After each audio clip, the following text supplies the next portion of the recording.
for the masses. Headline edition, July 8, 1947. The Army Air Forces has announced that a flying disc has been found and is now in the possession of the Army. If the game is rigged, change the game. Game changer. I occasionally think how quickly our differences worldwide would vanish if we were facing an alien threat from outside this world. This is Fade to Black with your host, Jimmy Church, on the Game Changer Radio Network and KGRA, the Global Radio Alliance. I need your help to get to the year 1985. You're listening to Fade to Black with Jimmy Church on the Game Changer Network.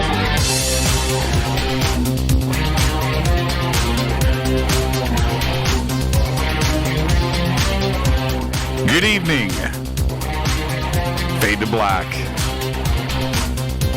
Bespoke Radio. For the masses. Yeah, man. How you doing? Today's Monday, May 18th, 2020.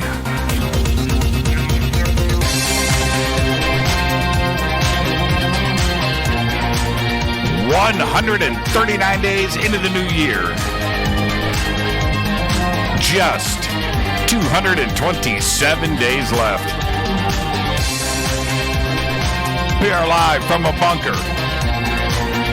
A bunker that is somewhere in the middle of beautiful downtown Burbank, California. And I would like to welcome everybody listening all around the world. All across the United States. Hither and thither, to and fro, back and forth, up and down, east and west, north and south, far and near. This is Fade to Black for KJCR, the Game Changer Network, and KGRA, the Planets. I'm your host, Jimmy Church. What is cracking, everybody? How you doing? All right. Yeah, man. What an amazing week we've got coming up on Fade to Black. Tonight, Nick Pope. Going to start off Monday with Nick Pope. He's back with us to talk about the recent Rendlesham revelations. And, of course, we're going to go back and visit the release of 3 UFO videos by the Navy and Pentagon that were officially released a couple of weeks ago. And we'll talk about that and all of the latest UFO and UAP news from around the world. Tomorrow night, right here on this very program, Greg Hausch is back. We had Greg on a few weeks ago, but at that time, the events didn't happen. Now, Greg is our guy. Greg is our hacking expert, right? And he is going to be here tomorrow night to discuss the recent hack of a New York attorney, where when they originally hacked this entertainment firm out of New York, some say the biggest and most prominent entertainment law firm in the world, they threatened demanded a ransom of $21 million. Over the weekend, they released a couple of gigabytes of Lady Gaga's private files from this law firm, saying that we have, it's a lot. They've got like 700 or 800 gigabytes of files. And they said, okay, I know what we wanted, but now we're doubling it. The hack was by R Evil. And they said, we want $42 million this week, or we are going to drop some dirt on President Donald Trump. So that is tomorrow night's discussion with Greg Hausch. This story is huge. It's tremendous. And we've got so many different things that we need to discuss about this, and we're going to do all of that tomorrow night with Greg. Then Wednesday night, if that isn't great enough, Robert Schoch is back. He just returned from Göbekli Tepe, and we are going to do a Göbekli Tepe special event on Wednesday night with Dr. Schoch.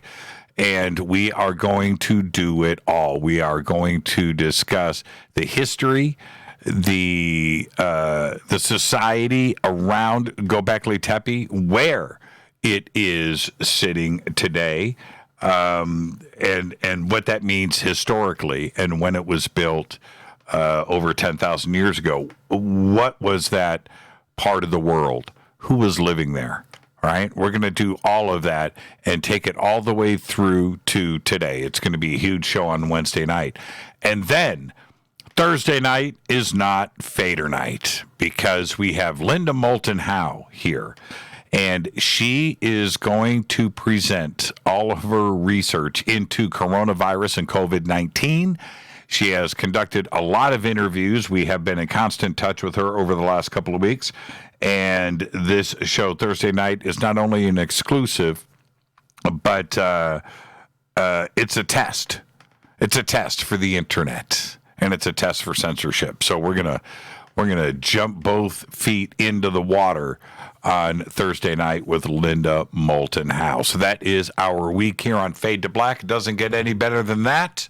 You can follow me on Twitter at JChurchRadio. At JChurchRadio. Okay, hashtag F2B is the sandbox where you can join in on all of the conversations in real time. Hashtag F2BQ is Fade to Black questions. You can post your questions or comments right there, and I will read them in real time during the show. And email is jimmy@jimmychurchradio.com. Continuing with that, we have two chat rooms. One over at Spreaker. Hello to everybody in the Spreaker chat room. We have one over at KGRA The Planet. And then everything else that is going on out there with YouTube. Not only Twitter, because we have the live show in our Twitter feed, but Facebook. And more on all of that in just a minute. All right, now I do want you to get your immune system boosted, no matter what. Lots of stuff. You know, we've been talking about getting your immune system boosted and visiting getthet.com. Go to their specials page. They've got an immunity package right there. You can get that and use the promo code FADER, F-A-D-E-R, for all orders over $50, and you're going to get free shipping in addition to all of the discounts. So I want you to go to getthet.com so you can get yourself healthy. Now, with all of the talk we have been doing about your immune system, lots of chatter this week, and I know you've been watching it out there in the media about vitamins, your immune system, and fighting not only coronavirus, but just everything in general. Yeah, but we've been talking about this for a long time. Finally, others are now on board with us out there in the middle of the status quo. All right. Now also, ForbiddenKnowledge.tv is Billy Carson's internet TV network. I want you to click on the banners over at JimmyChurchRadio.com. When you do, when you go and register over at ForbiddenKnowledge.tv, you will get 3 days, a 3-day free trial membership. And so go and get registered right now. He has got over 1,000 programs uploaded right there for you over at ForbiddenKnowledge.tv. River Moon Coffee. It is truly the best coffee in the world. The post and the feedback and everybody's comments about River Moon Coffee. And the one comment I get so often is, Jimmy, you don't hype River Moon enough. You say how great it is, but it's better than that. This is the best coffee I've ever had. And I enjoy that kind of feedback. But there's only one way to check it out. The Fade to Black blend, the Game Changer blend, all of the great offerings from River Moon Coffee. Go to rivermooncoffee.com, promo code F2B blend, 15% off of your order. You can also go to their Amazon store right now. Right? And if you're an Amazon Prime member, you get free shipping. You get discounted coffee. And if you use the promo code JimmyRMC, you get another 5% off. There you go. And it is truly the best coffee in the world. There's no question about it. Love it. Love it. Love it. Breaking news. Now, I need you to listen to what I'm about to say. Okay? Listen. It's been 100 days since the last recorded sunspot. which one expert says is evidence that we are entering a phase called the solar minimum. There have been whispers on social media about an impending ice age, and NASA says that about every 11 years, sunspots fade away, bringing a period of relative calm. Now, this doesn't give you a holy crap moment. Listen. The NASA report said in 2014 that there was a high rate of sunspots and solar flares. The article said the sun doesn't become dull during these times. Rather, solar activity simply changes form. Now, Dr. Tony Phillips, an astronomer, says that the solar minimum is underway, and it is a deep one. Some theorize that a lingering solar minimum could result in crop loss, famine, and brutal cold. The Penalove report said scientists indicate that even if we do enter a phase called the grand solar minimum, it would essentially offset all of the global warming caused by human activities. Did you hear what I just said? Absolutely incredible. Now, before we go all alarmist and freak out, it's always been about, if you had a choice, do you want to freeze to death or cook to death? I don't know. Do you want to not be able to farm and freeze out the planet because you've been crying about global warming, which I understand, but the grass is always greener, isn't it? Well, now you wanted things to cool down, and the universe has responded, and it looks like we are moving into a solar minimum. We just don't know how drastic it's going to be. Now, I'm just reporting the news. Okay? All right. Well, yesterday, Elon Musk was at it again, triggered an online storm urging the public to take the red pill. The Matrix reference got him showered in praise, but the creators of the iconic movie were not amused. I cannot say what was said. Can't do it. It's a family program. The new cryptic message from the billionaire, who has reportedly tweeted and repeatedly said bizarre things lately, arrived yesterday afternoon. Now, unlike the lengthy and even less coherent threads Musk produced in the past, this time he stuck to a short form worthy of a true masterpiece. It simply said, "Take the red pill," and then posted a red rose emoji right next to it. The obvious Matrix reference has been popular for many years, right? Everybody says take the red pill, but it's associated with getting woke. Woke. Is woke still a thing? I don't even know if I was ever woke. I'm not even cool enough to say woke. But have we moved past woke? The message exploded on Twitter yesterday, getting over 300,000 likes and more than 20,000 replies, outdoing even the success of his recent Tesla stock price is too high. That rant. There you go. Well, just in case you were getting too comfy with global warming and the impending ice age and coronavirus and lockdown and everything else, check this out. NASA's Center for Near-Earth Object Studies is warning that not one, but 2 asteroids are headed towards Earth tonight. Another one is expected to come close to us early tomorrow morning. All 3 of the near-Earth asteroids are expected to make close approaches at some point between tonight, May 18th, and tomorrow, May 19th, at speeds between 13,000 and 31,000 miles per hour. The first of this week's incoming asteroids, it's called 2020 JE2, has a diameter of 56 feet, or the equivalent of 2 London buses, one in front of the other, and will fly past us roughly at 2:19 p.m. Eastern Daylight Time, an immersively safe distance of 524,000 miles, or twice the distance between the Earth and the Moon. Now, less than an hour later, all right? Less than an hour later, 2020 HG9, the biggest of the 3, surpassing the Statue of Liberty, will shoot past us, not coming within 3.7 million miles of Earth. The last, but not the least, The 66-foot wide 220KA will bring up the rear early tomorrow morning at a relatively slow 13,000 miles per hour, but at a nice, safe, cushy distance of 476,000 miles. Yeah, that's crazy, isn't it? All of these were discovered this year. Trippy.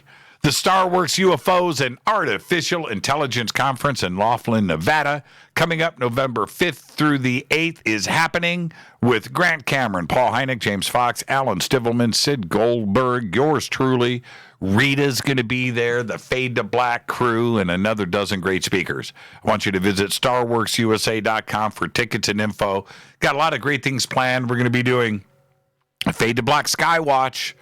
We're going to do 2. I think the first night, this is Rita's thing. I think Thursday night, we're going to have a private one. Yeah. Did I just say that? A secret one. And then Friday night, a full-on Skywatch at a really cool location with petroglyphs. So that is going to be going down that Friday. Go to StarWorksUSA.com for tickets and info. James Fox is going to be there with his movie, The Phenomenon. You're going to want to see it. StarWorksUSA.com. Also, the Disclosure Fest event at the historic Los Angeles Park. It looks like, okay, now, I'm not for sure here. Yeah, we moved the date from June 20th to August 8th. We may now have to move the August 8th date into September, and it may even lead into October.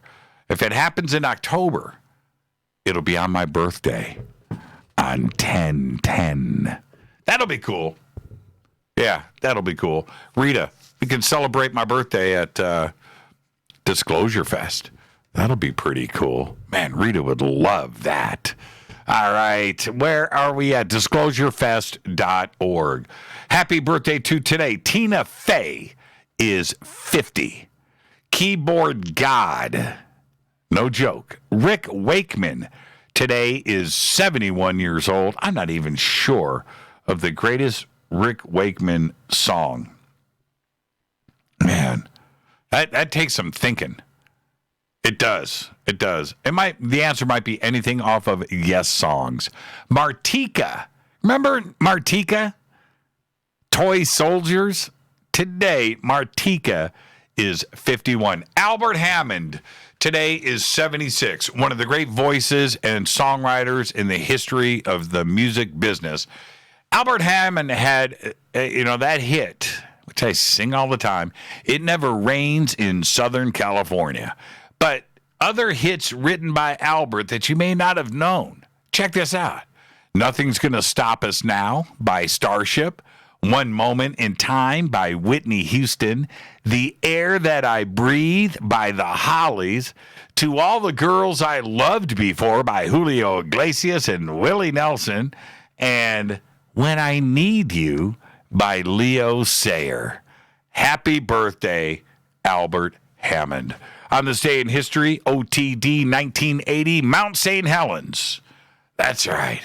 Some say a mountain, some call it a volcano, some say a volcanic peak in southwestern Washington erupts, killing 57 people and devastating some 210 square miles of wilderness. I remember when it happened, I'm reading it, and they said, I remember a fact like this, and it always stuck in my head. It was something to the effect of, Mount St. Helens blasted like 10 cubic miles of dirt and rock into the air. Some crazy number. Maybe it was 1 mile. It was 10. But all I know is I couldn't put it in my head. Just imagining that, right? Whew. Crazy. Fader fact.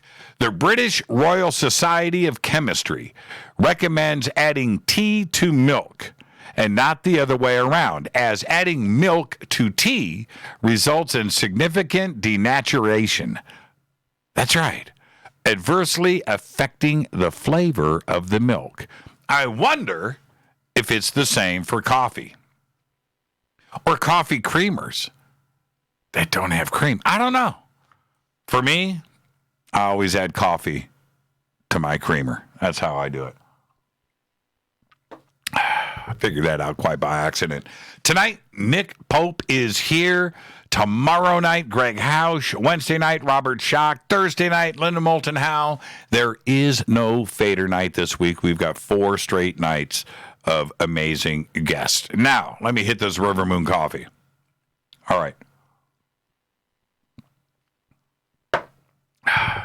Fade to Black has always been about freedom of speech. And yes, it is at the top spot in our Constitution contained in the First Amendment.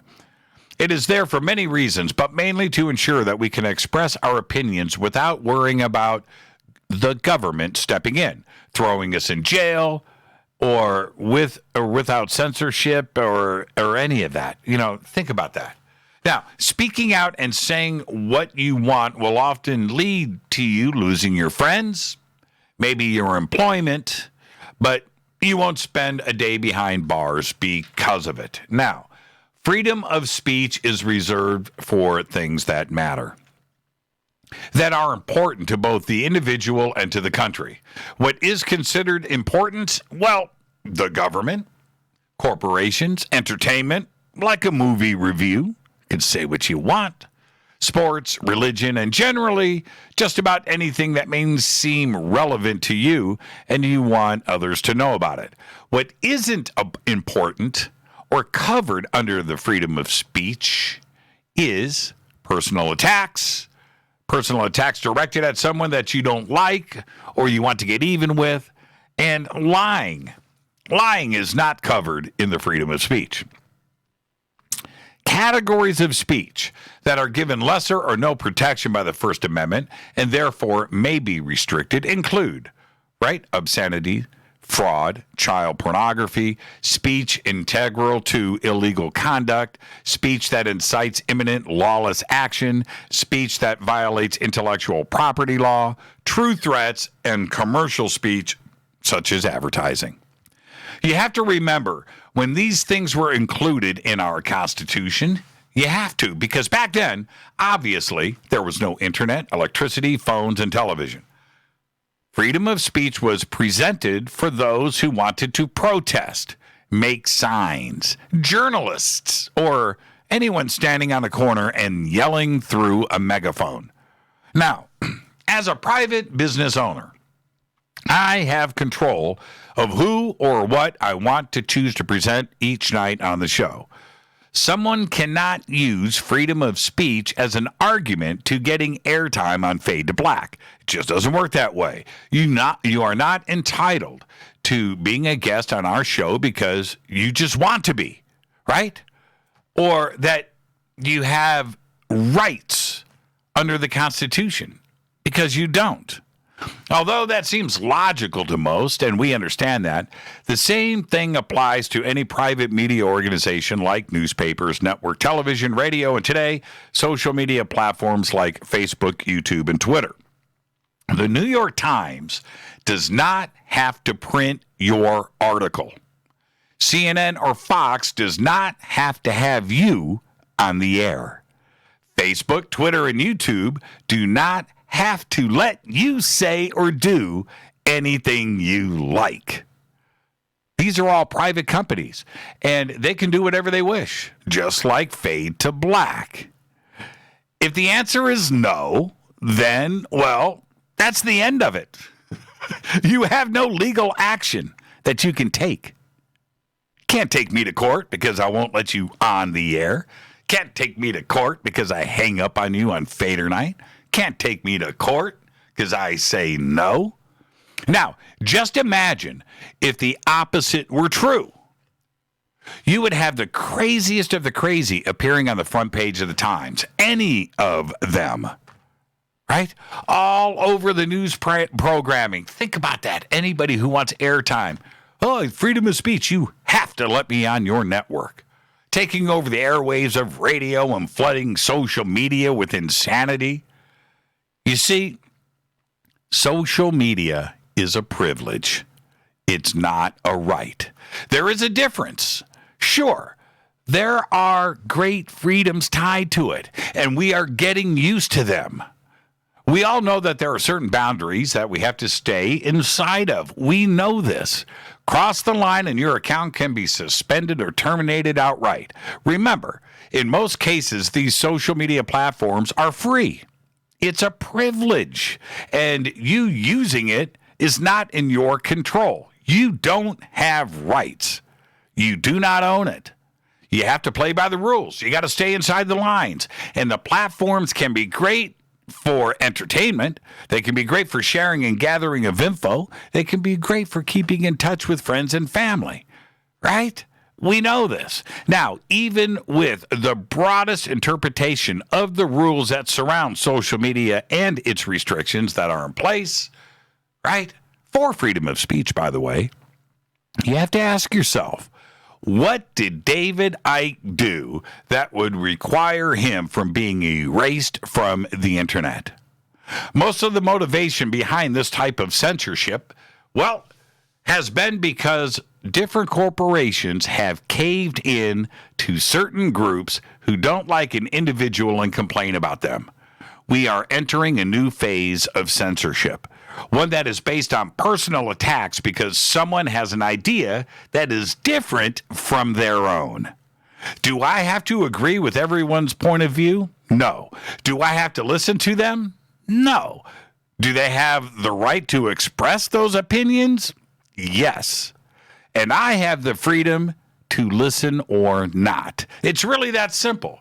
Just because someone has a theory on the color blue and I like the color green doesn't mean that I should contact a company and demand that their opinions on the color blue should be removed from their platform.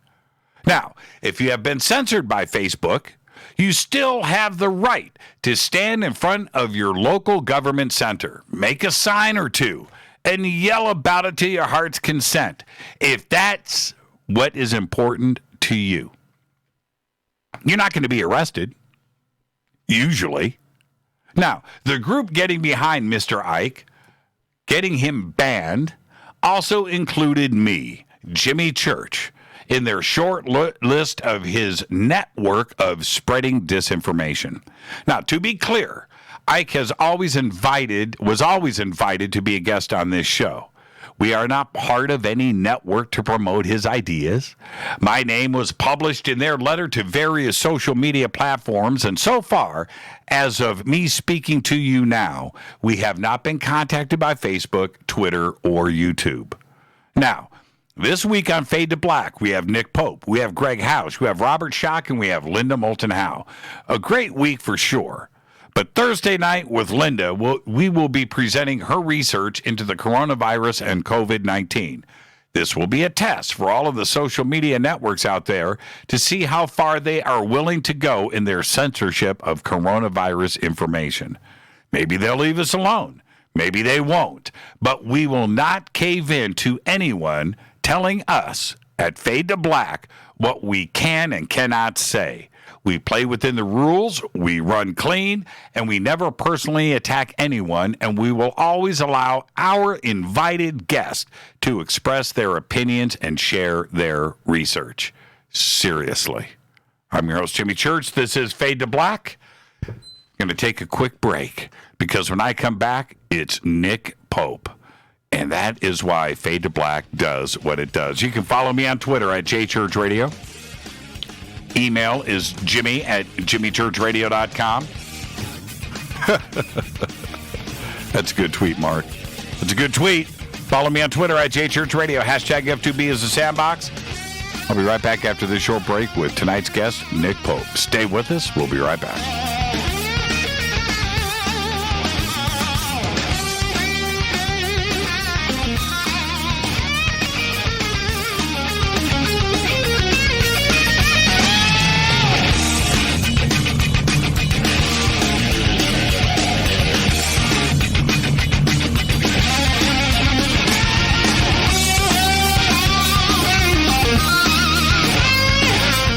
This is Nicole Church, daughter of you-know-who, and you're listening to Fade to Black on JimmyChurchRadio.com and the Game Changer Network.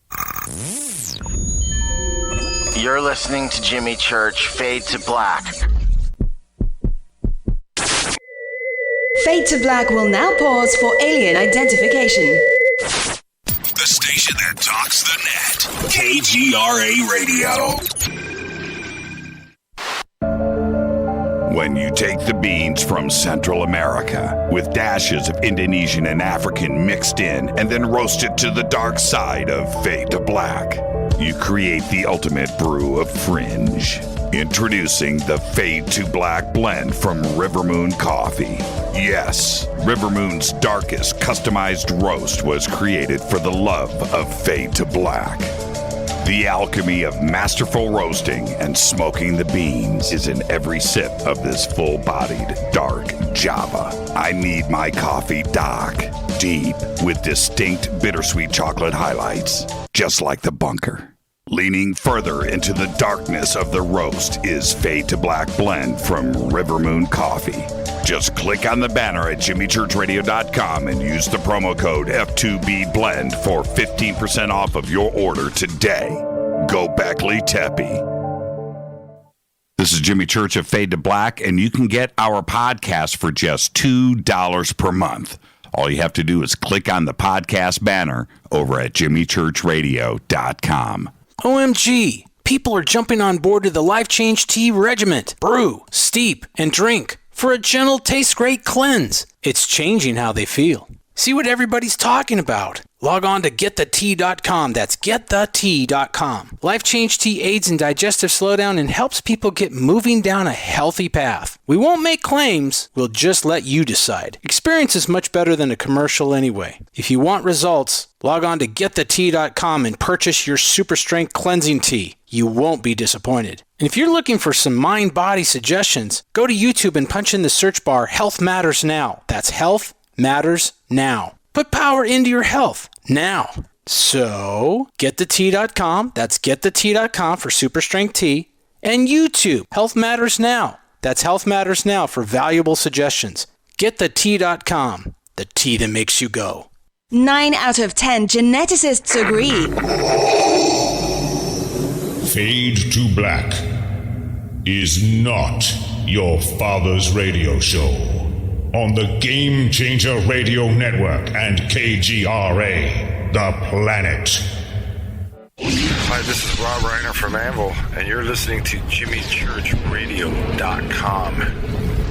What's up? I'm Chris. What up? This is Kyle Massey, and you're listening to Jimmy Church Radio.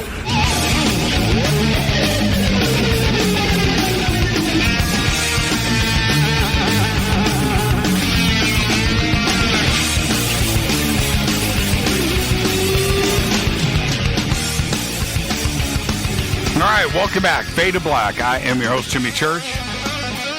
What an amazing week we've got coming up on Fade to Black. Tonight, Nick Pope. Tomorrow night, Greg Hausch. Wednesday night, Robert Schock. Thursday night, Linda Moulton Howe. You guys are spoiled. You guys are spoiled. Tonight, Nick Pope. He's here to talk about all of the recent Rendlesham Forest news. A ton of things have gone down, especially on this show over the last 2 weeks. And we're going to also go back and revisit the Navy and the Pentagon officially, I'm using air quotes for that, officially releasing, more air quotes, UFO videos. We're going to talk about that too as well. Nick is an author. He's a journalist, TV personality. He ran the British government's UFO program, leading the media to call him the real Fox Mulder. He's recognized as one of the world's leading experts on UFOs, the unexplained, and conspiracy theories. Nick is the media's go-to person for UFOs. He's everywhere these days. He's made appearances on numerous TV shows and documentaries over the last 2 years, including Good Morning America, Nightline, Tucker Carlson, Tonight, and Ancient Aliens. He's also written for the New York Times, for the BBC News website, and for NBC's technology and science site, and has acted as a consultant spokesperson on numerous alien-themed movies, TV shows, and video games. Nick Pope gives talks and takes part in academic conferences, fan conventions, and debates all around the world. He's spoken at the National Press Club, the Royal Albert Hall, the Science Museum, and the Global Competitiveness Forum. He has also debated at the Oxford Union and Cambridge Union Society. His website is right there at jimmychurchradio.com, nickpope.net. I would like to welcome back. Man, I'm out of air, Nick. I'm just out of air. I can't do this anymore. How you doing, man? I'm doing great. I should do a shorter bio. Yeah, you know what? That was edited for content too. Right. I really should do a sort of less is more one. I enjoy it though. I enjoy it, but it says a lot, Nick. You've been out there for so many years representing the UFO community, and this last couple of years has been pretty amazing, not only for the community, but for somebody like me that is turning on the news to get caught up on things. And there you are, right? You are speaking on and called upon to comment on just about anything that is breaking news in the UFO world, which these days seems like it's a daily thing, isn't it? It is. It's absolutely, and I know this is a little bit of a cliche, but I'm going to say it anyway. It has gone from fringe to mainstream in a couple of years, 2 years and a half, maybe. Did you ever? That's a great way to put it. Did you ever consider yourself fringe? No, not really. I was always just the ex-government guy who, I guess, some people in the UFO community were suspicious of, and others thought, well, hopefully he'll tell us something. And that's essentially my position. Is it fun to be accused of still working for the MOD? Right? I mean, that's got to be, it has to have some entertainment value for you personally. Well, I suppose so. I mean, people never tire of it. He's a shill. He's part of an acclimatization program. He's part of this sort of drip disclosure. Still secretly working for the government, et cetera, et cetera. Look, if I say no, I'm not. I mean, what are those people going to do? Sort of turn around and say, "Oh, okay, that's fine. I'll move on." No, they're going to say, "Well, he would say that, wouldn't he?" and not believe a word I say. So nothing I can say or do is going to affect those people either way. So it's not worth my time. Well, you can understand why they say that, Nick. You're like the perfect guy. Right? And look, if I was sitting around, if I was running some secret government program, whether it's in Great Britain or the United States, I'm going, well, okay, we need a guy. How about Nick Pope? He's perfect. He's perfect. He's nice. He's intelligent. He speaks well. And wow, we can crank this stuff through him. You're the perfect guy for it. So, for those out there that want to be conspiratorial about things, I can understand their feelings for it. And I'm sure you can respect that to some degree, right? Sure, yes. I think particularly now I've lived in the US for some years, I think people say, well, that BBC English accent that he has is part of the program, maybe. I don't know. That's what people say. All I can say is, look, I'm an ex-government guy. I'm not a whistleblower. I'm someone who, through just a combination of luck and circumstance, happened to find myself running the British government's UFO program. And I was lucky enough that the British government themselves decided to declassify and release a lot of those files that I worked on, and many of them, of course, ones that I wrote. So I was able to talk about it. And I see my role as doing what I can to keep this subject in the public eye and hopefully to give it some sort of respectable face where I can. I mean, there are many others doing that, of course, but obviously with my government background, hopefully that counts for something. Well, let's talk about that recent British UK release. I look at that maybe a little bit differently than others. I need your opinion. What I read, from what I understand, is they released all of the public reports and call-ins about UFO sightings. That's what was released. There wasn't anything released in the deep, dark, bowels of the MOD and the British Defense Department on their knowledge of UFOs. It's two different things that we're talking about here, right? Yes. The British government, actually starting in May 2008, began a program to declassify and release most of its UFO files. And I actually came out of retirement to help with that and be a spokesperson for it, and did probably, I don't know, hundreds, if not thousands of interviews on it. And originally we thought it was going to take between 2 and 3 years, and it ended up taking 11. Mm-hmm. And the final batch of files was released as recently as April of last year, and we now have in the public domain 60,000 pages of documents. But what people saw recently was something else, and as you say, this is slightly different. What people saw recently was an admission that there were some files and documents that didn't get swept up in that previous release. Yes, we have some more. We always keep finding, just one more, as Columbo would say. Mm-hmm. And it's largely public correspondence. It's largely Freedom of Information Act requests, but some of it's interesting nonetheless. It was due to have gone on to the gov.uk website by the end of March. Obviously, coronavirus delayed that somewhat, but it should be out shortly. Do you ever see a time when the British government, or any government for that matter, Nick, would release their own documents about the UFO question and possible contact, the real files that are part of their research, and not Freedom of Information Act or reports from civilians? Well, we have had, to be fair, in the UK, more than just Freedom of Information Act requests and sighting reports. We have had in the UK some fairly highly classified documents, secret UK eyes only, that sort of level, policy documents, files explaining how those of us who were charged with looking at this for the government grappled with this subject from inside the system. And those have been declassified. Most of them have been released. There are some redactions. So, you'll look at these documents and some of them, yes, will be blacked out in part. But you have had already some good stuff. So I think it's the old saying, the best place to hide a book is in a library. Some very interesting documents have already been kind of snuck out alongside Mr. and Mrs. Smith out walking their dog in 1974 and seeing a light in the sky. So I guess what you're saying is no. You don't see a time.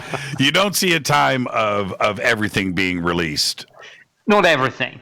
That not my call. I don't even know if it's the British government's call. I suspect that I don't like to talk about lead nations, but if there is a lead nation, I suspect the United States is it, and I suspect that it's the US government's call as to what does and what doesn't get out there. And I think we're seeing, and I'm sure we'll get onto this later in the show, we're seeing certainly some moves in the right direction, but there's a long, long way to go. Yeah, and how do you feel about that? The last 2 years for all of us in the UFO community have been enjoying this ride, right, where the subject is out in front and people are talking about it. Whether or not you agree or disagree that what has come forward is even ET related, that's another question altogether. But the fact remains that everything that has transpired has allowed people to talk about this, where it has never been discussed like this before, right? That's what we need to enjoy. Yes, we do, absolutely. And you're right, and it speaks to the soundbite I gave about out of the fringe and into the mainstream. But look, as you know, 2.5 years ago, if you as a journalist and broadcaster had picked up the phone to a public affairs spokesperson anywhere in government and had said, look, my name's Jimmy Church, I'm about to go and do a piece on this, I need your line on UFOs, the response you would have gotten is, we haven't done this since Project Blue Book. No one's interested. There are no investigations and no research going on. Now, of course, we know the situation is very different, and we've come a long, long way in 2.5 years. And the push has been, and I know you must have had this feeling too, but that 2 years ago we were on the verge of something really big, right? That this was about to go to places that we never thought we would go to. And I'm referencing, of course, full disclosure, full on everything. It didn't quite happen that way. Why do you think it slowed down? Well, I don't know if slowed down is really the right way to characterize it, but certainly when the New York Times published that landmark article, and when the existence of ATIP was revealed, the U.S. Navy encounters came, people like David Fravor went on the line with this, people thought, right, this is it.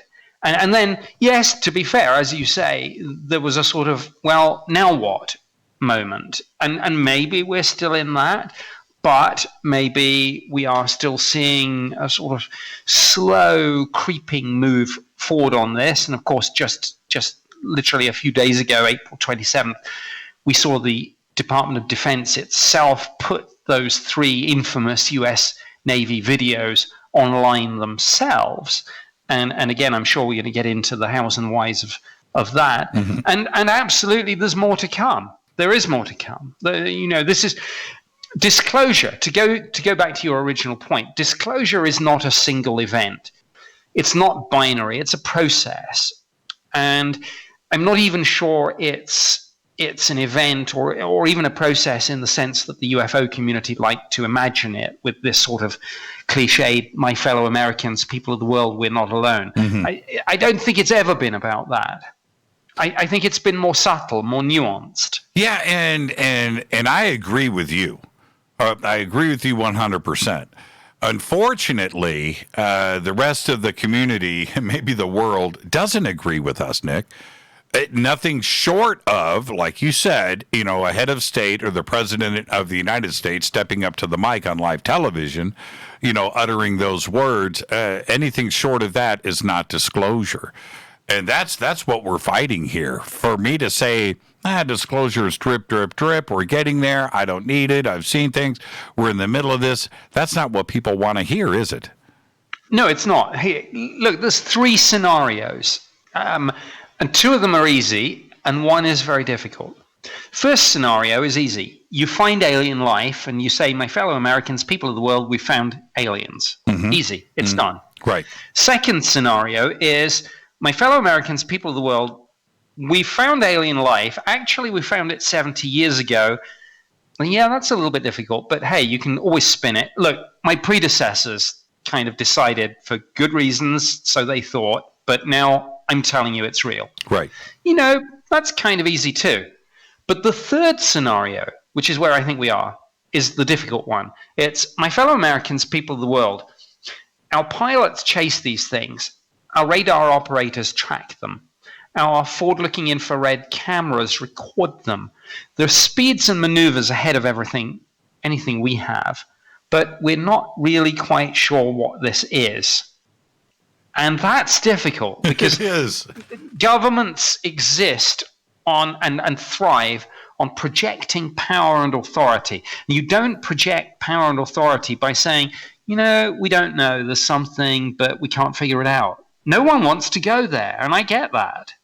And this is the problem with that statement. Either we're alone or we are not, right? To imply that you don't know and you're not in control, I think that's completely the wrong approach, right? Shouldn't come clean on one side of it or the other so we know how to move forward? I would think that's a better plan of action, don't you?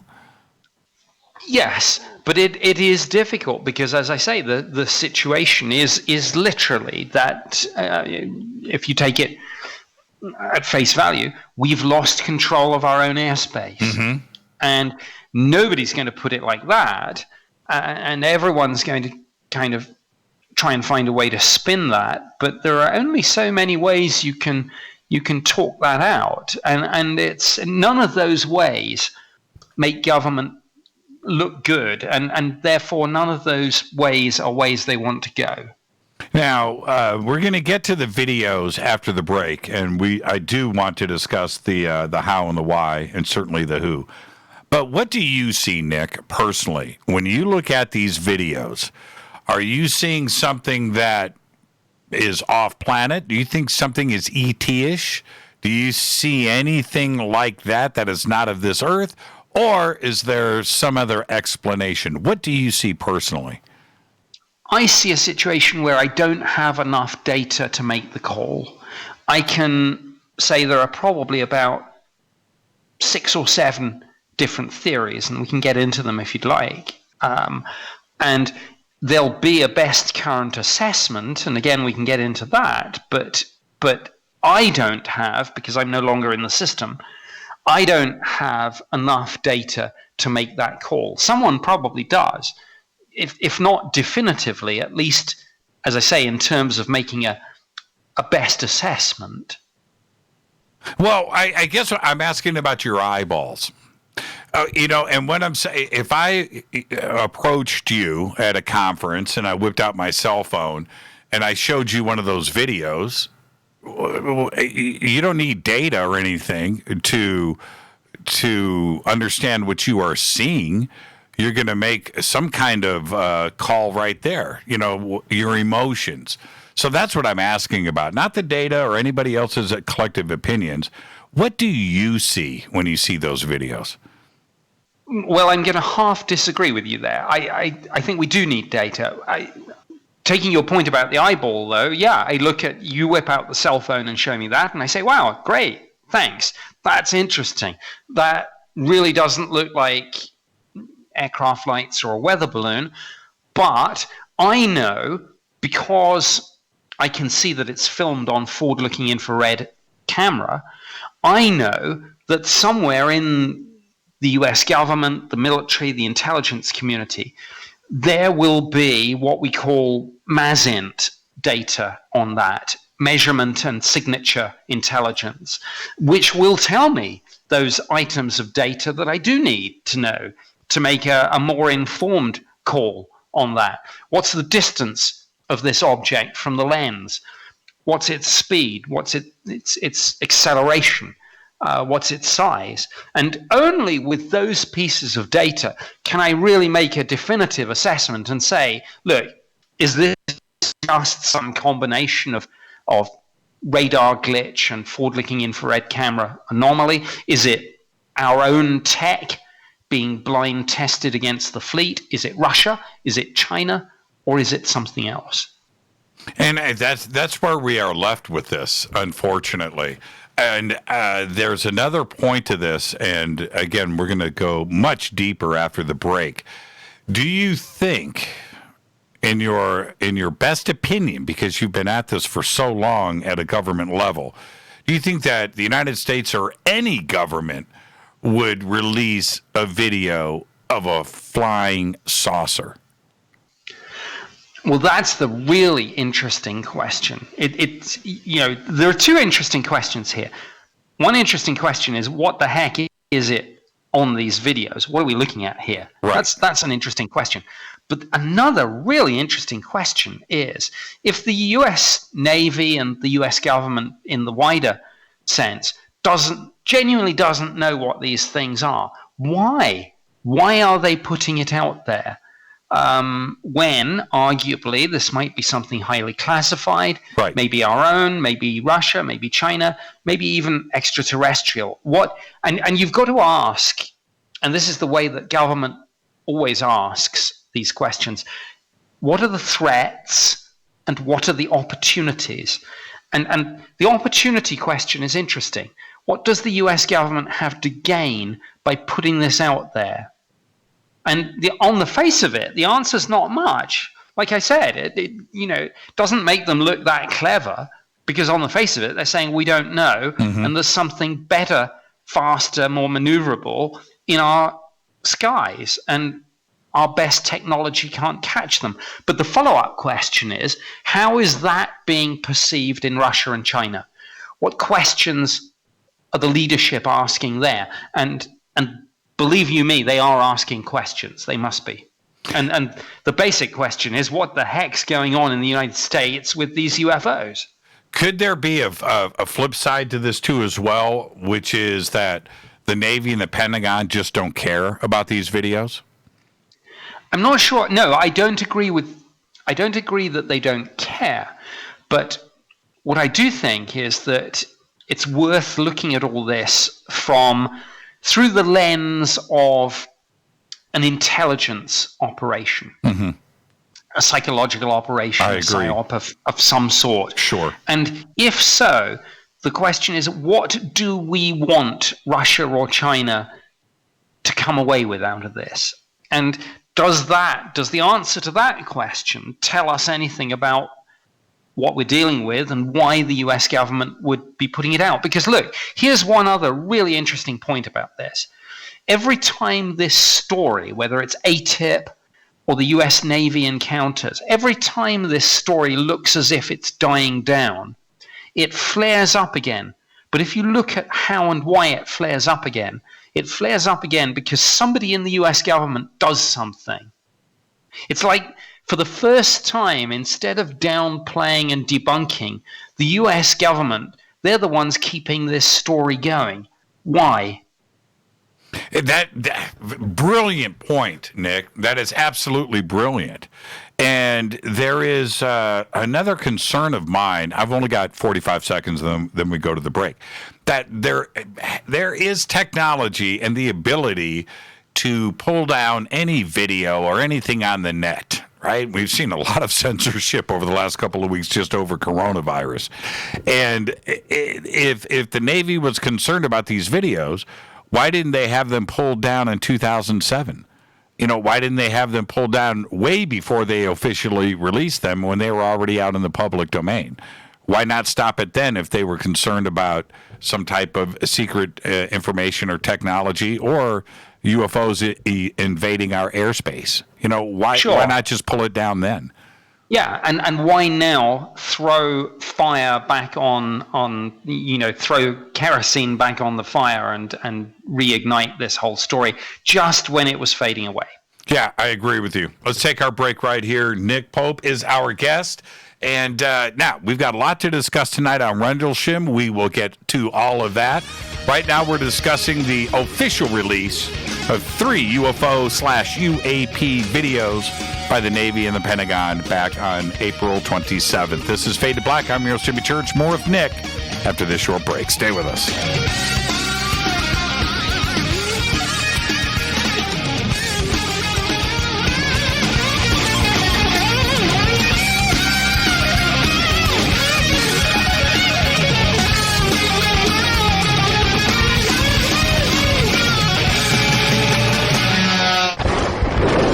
This is Fade to Black with Jimmy Church on the Game Changer Radio Network and KGRA, the Global Radio Alliance.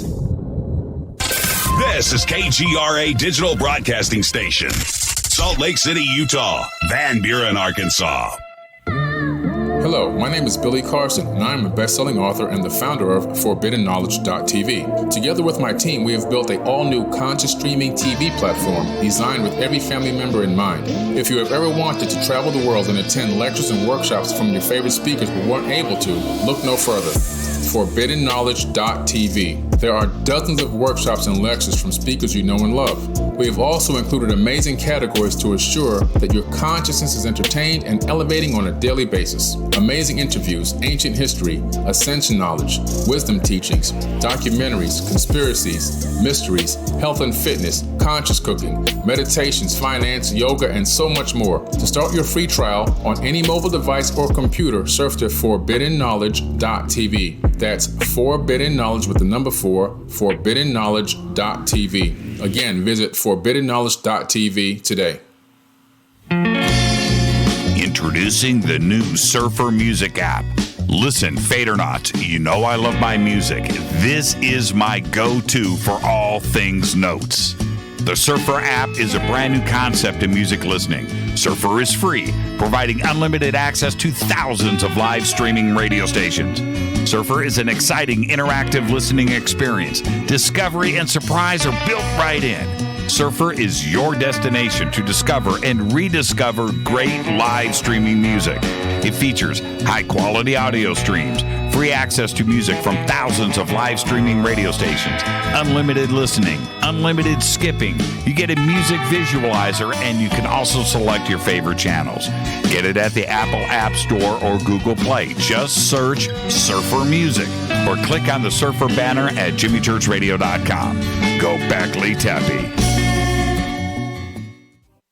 Okay, nurse, let's get this man to the ER stat. Right away, doctor. We see this every day. Heart attack or angina pain due to blocked and clogged arteries. Chelation can remove obstructions or blockages from arteries and help avoid painful and expensive surgery. Now there's Angioprim. It's a liquid oral chelation product that you take with juice. You start to feel the results fast. Angioprim increases blood flow all over the body, and that means more energy and strength to take on the day with less aches and pains. 60 years of research has gone into chelation, and Angioprim is the result. A safe and easy way to unblock your veins and arteries from buildup that slow circulation. Paging Dr. Jones. Please report to the emergency room right away. Log on now to angioprim.com. That's ANGIOPRIM.com. Or to speak with a trained consultant. Give Angioprim a call at 954-882-7221. That's 954-882-7221.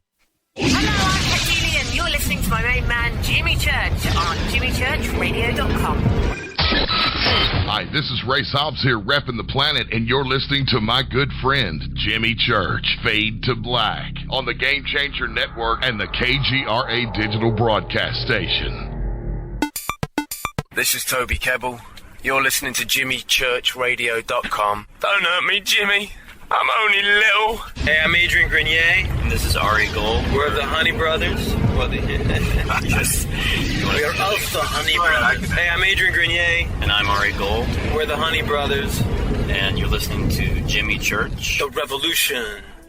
This is Jimmy Church of Fade to Black, and you can become an official Fadernaut by just going to our membership section at jimmychurchradio.com. Hello, this is Serena Wright Taylor from Conscious Life Expo, and you're listening to Fade to Black with Jimmy Church, who holds the Lucky Pony record for the best astrological chart since 1963. True story. This is Micah Hanks of the Gralien Report, and you're listening to Jimmy Church on Fade to Black, across the globe on the Game Changer Radio Network and the one and only KGRA Radio, The Planet.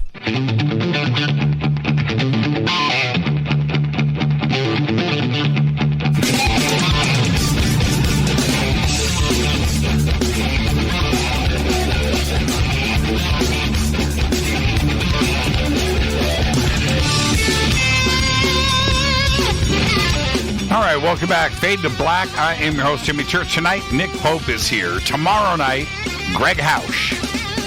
Wednesday night, Dr. Robert Schock. And Thursday night, Linda Moulton Howe. Great week ahead of us. Tonight, it is Nick Pope. And Nick, I want to go back and finish our thoughts that we were moving into right before the break. And one concern when you're bringing up, why now? Or why bring it up again? By my count, we now have 3 official releases of these videos, right? There was the release back in December of 2017 and the arguments presented by To the Stars Academy and everybody there. They produced a document and a release form and, for public, and all of that was released and, stating that we've got these officially released. Last year, the Navy, through John Greenwald, said that these videos that have been released have UAPs tied to them. And using that vernacular for the first time from the Navy was a pretty substantial moment. And then here we are in April, moving into May of 2020, and they have been officially released again. What's the thought process behind this for the Navy and the Pentagon? Well, as I say, it's really interesting. I've done kind of news management, media management, call it what you like, for the Ministry of Defense, not just on UFOs, but other subjects too. And it sounds like a bit of a dark art, and it is, but essentially it boils down to talk up good news and play down and try and kill bad news. So the question is, it goes back to what I was saying just before the break. Why would it be that every time this story looks like it's dying down, the US government itself throws kerosene onto the fire and everything flares up again? And that tells you something. It tells you that there's been a fundamental sea change. We've had 70 years of denial and downplaying and debunking. And now it's as if we've had this 180-degree flip where they're trying to put this out front and center under the spotlight. And as I say, why would they do that? Is it because they know something's coming, they can't stop it, and they just want to get out ahead of it? Mm-hmm. Is it because this is some sort of counterintelligence operation? They want to send some sort of message, disinformation, whatever it is, to Russia or China or whoever? Or is it something else? And I don't know. I don't work in the system anymore. I'm out of the game. Pretty much out of the game. Did you just slip up? Did you just slip up? No. But anyway, look. Oh, that's funny, Nick. That was good. I don't know what's going on. Yeah, I mean, of course, look, I still talk to a few people. I mean, obviously, you don't do 21 years in government and not sort of still have some friends and contacts. But I'm genuinely scratching my head here, and I think a lot of people are, even people in the system, and are saying, what's going on? There's something even we don't quite get about how all this is playing out. It's like there's a jigsaw, but there are some missing pieces, and it's not even being played in the usual way. It's that weird. Now, and then we have something else interesting when it comes to these three videos, and that is Dave Fravor and the rest of the pilots and the crew members and the Princeton and everybody that is involved clearly have some of the most compelling testimony that we have ever heard when it comes to the UFO subject. But when I look at the videos and I hear what they are describing, I'm not sure if what they witnessed is what is in these videos, and we're almost talking about two different situations. What do you think about that? How compelling is their testimony? Well, I think you've made an interesting point. None of this stands or falls on a single part of the story. We have this convergence of eyewitness testimony from pilots, from radar operators, then we have the radar data themselves, then we have the FLIR images, and not just the three videos, of course. I mean, I think pretty much everyone involved with this has said this is just the tip of the iceberg. I mean, no one's pretending there are three incidents where the military have encountered UFOs. I mean, there are hundreds, if not thousands, over decades. And indeed, last year, when the US Navy updated their guidance to their own people, saying what to do if you encounter one of these things, their rationale for doing that was not, we've had three incidents. Of course not. It was, there's an ongoing series of incursions into restricted military airspace by these things, and we need to get to the bottom of it, and we need to try and stop it. Now, we have a couple of phases of this that you have been right there in the center of this madness. Going back to December of 2012, off and running with the media, right? Every single night. It was an incredible time. It was so exciting. And last year with the UAP designation from the Navy, that caught a lot of traction with the media and the world and the UFO community. 2 weeks ago, April 27th, this revelation of the Navy officially releasing these videos certainly was out there in the media, but the reaction from the world and the UFO community was barely there. There was barely a ripple in the water. Why do you think it's died down? Well, firstly, I'm not entirely sure it was barely a ripple. I saw a lot, and I did a lot. I mean, my emails were almost constant, and I was getting, maybe with some of this, maybe it's not quantitative, but it's qualitative. So, for example, I was getting requests from the BBC.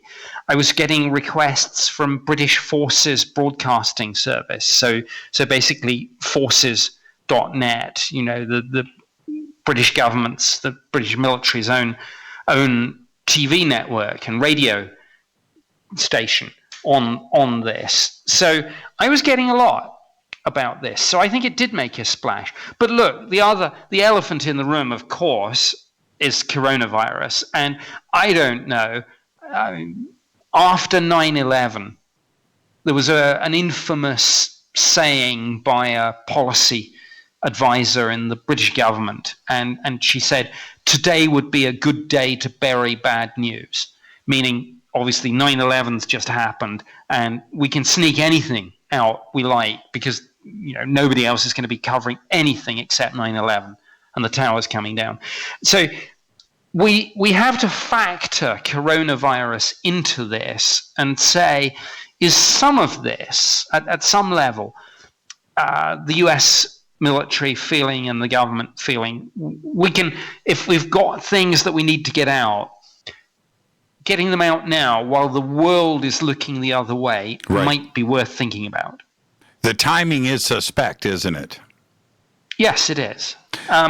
Although I think it blew up in their faces. As I say, I got these requests, and maybe not as many as I would have gotten before coronavirus. But as I say, it's not necessarily the number.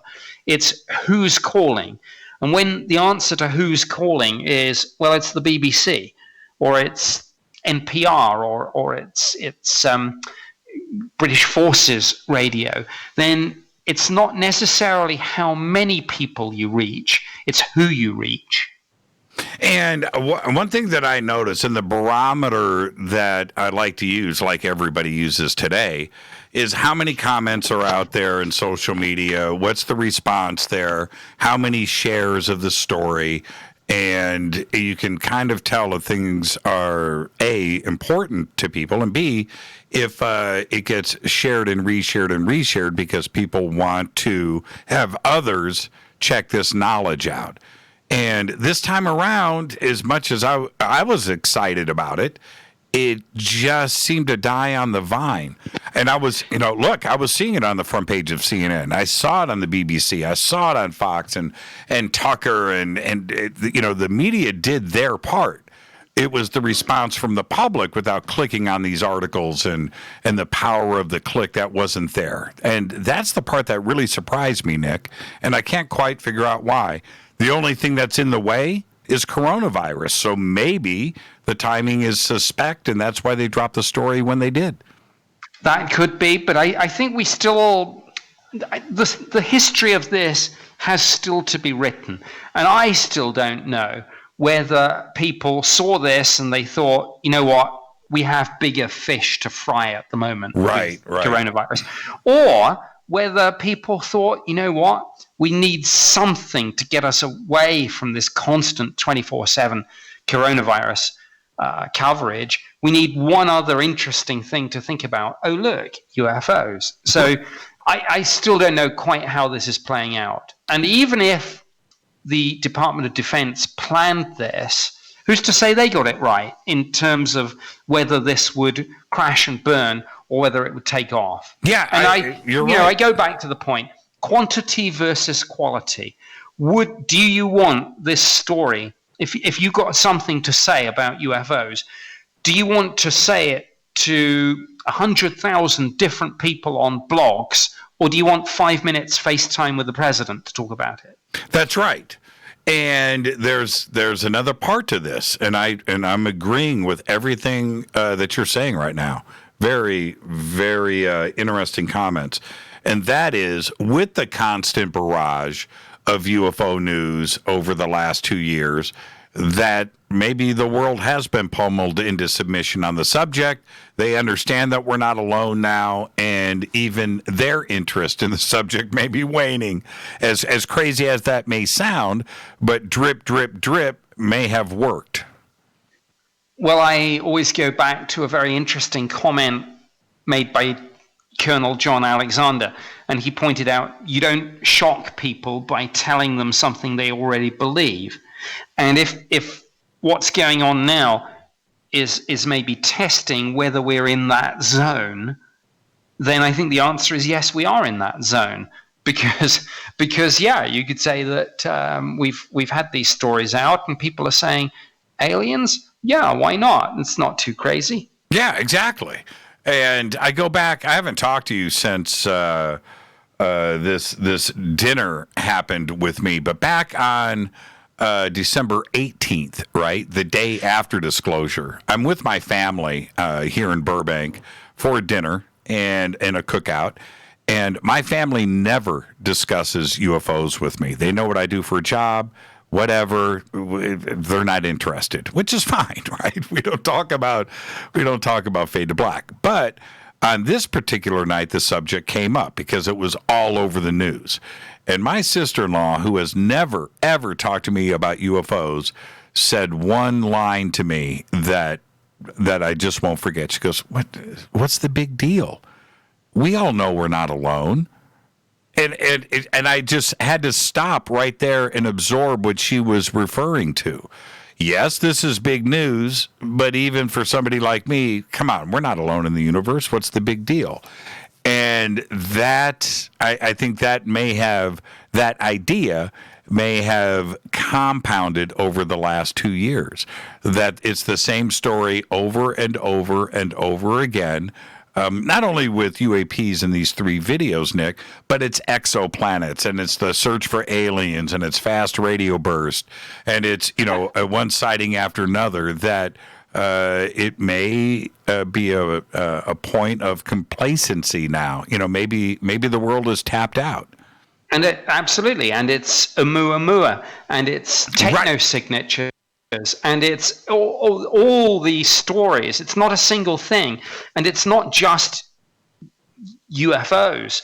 It's the astronomy stories coming out. It's the astrophysics. It's the theoretical physics. It's some of the crazy, weird science in the Defense Intelligence Agency letter to Congress on the ATIP program. It's all of these things taken holistically. And here's an interesting little thought experiment. If some of this is about saying, have we reached a tipping point where people do say, as you just in that anecdote unpacked, is it, so what? Yeah, I'm not surprised. We always thought it was this. If this is a test, and if the answer to the question, if the answer to the test question is yes, we are at that point where people say, so what? I always thought this was the case. It's not a big deal. Then the real question is, what happens next? If it's a test, what is it that they're planning to pull out now that hurdle has been cleared? And what is next? And certainly with To the Stars and their group, as crazy as December 17th was in 2017, we haven't had anything out of To the Stars since. Has that well run dry? Can they extract anything else from the Pentagon? Will they be able to present more videos, more informations from and testimony from others inside of the Pentagon? Or has that closed down? What's next for somebody like To the Stars? Well, I think when you listen to the people like Lou Elizondo and Chris Mellon, firstly they'll say yes, of course, as we were discussing before the break. There are not just 3 military encounters with UFOs. There are dozens, hundreds, maybe more. So there are more videos to come.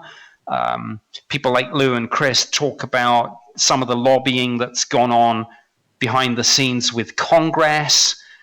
Chris Mellon has drafted some legislation that he would like to go forward, to make reporting of this easier within the system. There are lots of different things going on. The TTSA have their research agreement with the US Army on the materials aspect of all this. And this is just the stuff they've told you about. I mean, obviously, when you're talking about the spooky world of intelligence, there's probably an awful lot that these people aren't saying. So I think we're looking at just the tip of the iceberg, and clearly there is more going on. We know that the president has been briefed on this. This isn't some wild claim in a conspiracy blog. He came out and said so on ABC News. He said, yeah, I went to a short meeting on this. And no one asked the obvious follow-up question, well, wait a minute, what do you mean you went to a short meeting on this? 2 years ago, the official line was, we're not interested in this. Why are you going to a meeting on something the US government isn't doing? Then we had Mark Warner and Gene Sheehan saying in the Intelligence Committee and the Armed Services Committee that they'd been briefed, various other senators being briefed. There's a lot going on. Yes, but do you think that the Pentagon and the United States Navy, the Air Force has been suspiciously silent on all of this? It's just been the Navy and the Pentagon. But that maybe these 3 videos were mishandled from the beginning, and anything else is going to be freaking locked down, that there will not be anything else released. Well, two points on that. Firstly, it was very interesting when you look at the text of the statement that the Department of Defense issued on April 27th. They deliberately used the word unauthorized to describe the previous release of this.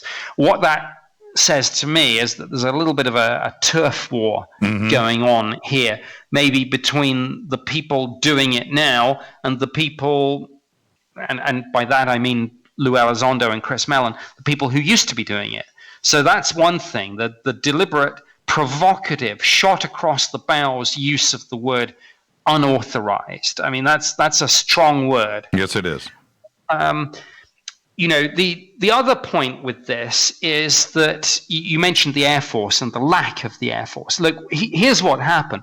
The US Navy started issuing these statements, and one of the most famous ones, of course, was when they confirmed to Stephen Greenstreet at the New York Post. They used the phrase unidentified aerial phenomena and said, yes, ATIP did look at this. And this was a sort of, again, a 180-degree turn on what they'd said previously. But what happened was that the Department of Defense essentially took this over from the Navy. And they said, look, we don't want the Navy doing this. We don't want the Air Force doing this. We're going to do this on a tri-service basis. And DOD essentially took this off the Navy. And that's why you don't hear from the Navy anymore, and it's why you don't hear much out of the Air Force. It's a very interesting way to look at it. And the other part is that now that Chris Mellon and Lou Elizondo don't have an official capacity or an office or anything like that at the Pentagon any longer, that we know of. Right, that we know of, absolutely. Much like yourself, Nick. But the point being, who is on the inside to push these videos out and get release forms signed if Lou and Chris aren't there? There has to be somebody that is in that position that they used to have, right? Yes, absolutely. Somebody's doing this. Look, nobody's pretending for a moment that UFO sightings have stopped. Clearly they haven't. Right. So somebody is still doing this. The portfolio still exists. You don't suddenly stop being interested in incursions into restricted military airspace. Of course you don't. So somebody's doing this, but as ever, the most interesting players in the game are the ones whose names you've never even heard of. That's right. That's right. And I often wonder, as we head into the break, how much inside of the Pentagon that these 3 videos have been discussed. I mean, like, talked about. And I have a fear, my Pandora's box, is that nobody in the Pentagon gives a rat's ass about these videos. And nobody's talking about them. And that all of this is a part of the UFO community and our discussion. And the Pentagon has way moved on, because the more that we talk about this on the outside, the more that the attention is lifted off of them so they can go and do their other things. That's my Pandora's box. Well, of course, one person who made an enthusiastic comment about the videos the other day was the president. Mm-hmm. And he said in his conversation with Reuters, he said, that's one hell of a video. Yeah, and it isn't that you just said, reversal, and flip-flop a couple of times during the show. Couldn't agree with you more, because last year with Tucker, the president said, you know what, I've seen the videos and I don't see UFOs, but that doesn't mean that the pilots haven't seen something interesting. Of course, I'm paraphrasing. A year later, the president now seems to be saying something else. Why would he flip-flop? Yeah, and if you look, the president gave 3 interviews on this. Yes, Stephanopoulos. ABC. Right. Yeah, ABC News, Tucker Carlson on Fox, and most recently Reuters. On one of those one quote that is maybe most interesting is when he said, our pilots are seeing something, and I'm paraphrasing, but he said, there does seem to be something a little bit different, and we're watching. Yeah. Very interesting. Very exciting times. It's never been quite like this. We would have to go back to the original press briefings at the Pentagon in 1952.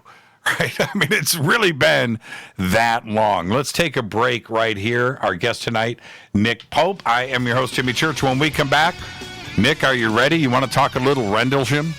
Sure thing. Let's do it. Take a quick break. Nick Pope is our guest. Stay with us. We'll be right back.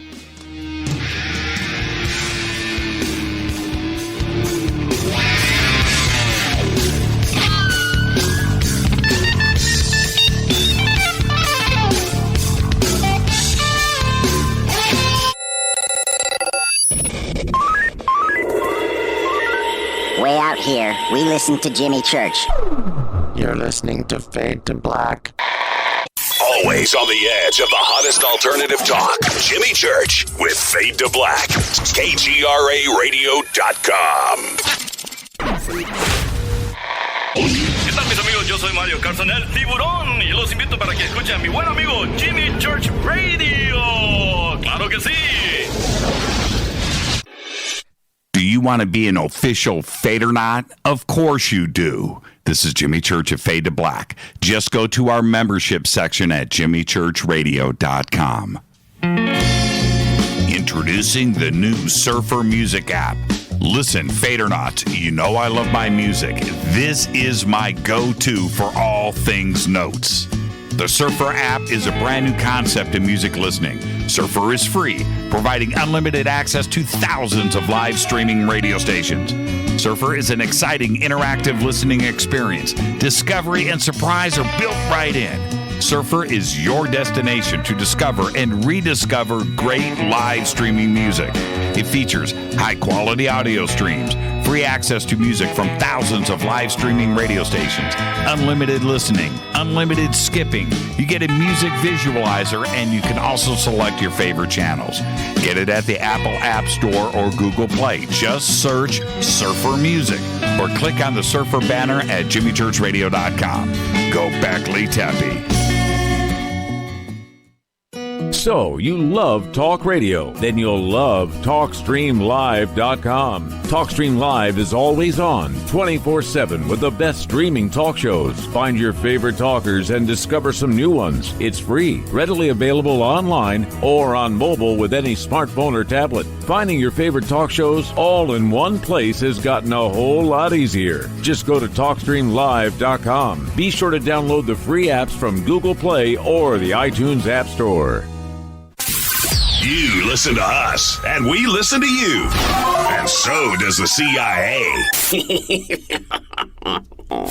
KGRARadio.com. If you have hard water, the lime scale not only leaves white spots, it clogs pipes and breaks down appliances, costing you hundreds of dollars in energy and wear. Eliminate lime scale and other water issues like brown staining and bad odors with HydroCare water products available from Wave Home Solutions. Wave's affordable water systems don't use salts or chemicals. You'll love the way your water tastes, smells, and looks. Satisfaction guaranteed. For more information, go to bestwater123.com. That's bestwater123.com. Are you intrigued by paranormal talk radio? You'll love the new paranormal radio app from TalkStream Live. You'll find a great selection of talk shows covering UFOs, ghosts, strange phenomena, and much more. Download the paranormal radio app now and start listening to the very best in paranormal talk entertainment, including the network you're listening to right now, the paranormal radio app, free in Google Play and the iOS App Store. You are listening to Fade to Black with Jimmy Church on the Game Changer Network.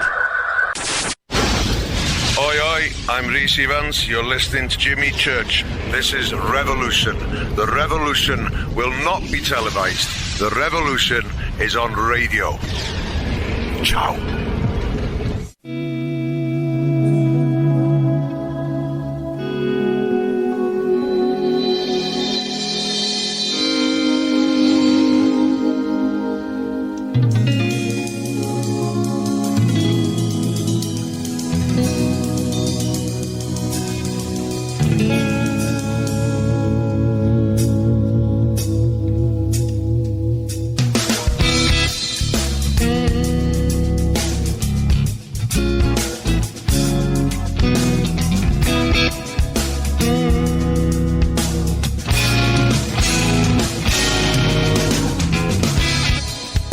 Welcome back, Fade to Black. I am your host, Jimmy Church. All right, tonight Nick Pope is here, and if you ever miss a live show, simple. Go to jimmychurchradio.com and click on the podcast banner right there. Get our podcast. We have over 1,200 shows right there in the archives for just $2 per month, including all of those excellent shows with Nick Pope over the years. That's right, Nick. That's the reason to get our podcast right there, your previous episodes. Do you feel, Nick, as we move on to Rendlesham, do you feel sometimes that you somehow reveal something that maybe later you regret on Fade to Black because maybe I exert too much pressure? Do you ever feel that at the end of the show where you're just like, man, I need a redo? You know, it's always difficult. There's a line, and I had this discussion with Lou, actually, and you know, neither of us are whistleblowers. Both of us are you know, very loyal to our respective countries, and the point is, we know where the line is.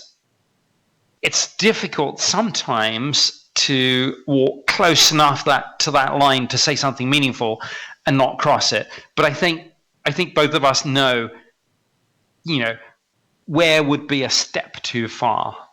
Yeah, well, and here's excuse me. Here's my point. I don't think that any government would throw a past employee in jail or prosecute or come down on them for speaking about UFOs. I just and presenting facts. I don't ever see that happening, because if they did, then that person is a martyr. Number one, they fell on their own sword, and it says that everything that they said is the truth. And the second part about it is they would have to open up decades of lies and would have to come forward about them. So therefore, I don't think anybody would do anything to any employee. I don't think the feds would throw somebody in jail for speaking about UFOs in any capacity. It's an interesting point, and I go back to something I said a few moments ago. Use of the word unauthorized by the Pentagon on April 27th was very interesting, and it did strike me as being a shot across the bows. Look, as I see it, the fundamental issue is you don't discuss classified information on any subject. And as we know, people who've divulged classified information without proper authority, Edward Snowden, Chelsea Manning, the full resources of the state and the criminal justice system are brought to bear upon them. Mm-hmm. Now, I take your point, though. With UFOs, it would be much more difficult because for decades, the government has said there's nothing to it. Right. It's all swamp gas. So it would be very difficult to then throw those full resources of the state after those people on a subject which you've just said is just swamp gas. Now you could fall back on, well, it wasn't what they said, but it was what they disclosed about methods and sources of gathering information. But it gets you into difficult territory. Yeah, it certainly would. It certainly would. But I just don't see, I can't, everything in court would have to come out. Right? Everything would have to come out in court. There's just no way. With Chelsea, and Snowden. They'd have to close the court. They'd have to, it would have to be held. What is the saying? In the UK, we use the saying in camera. You would have to go into a sort of closed private session.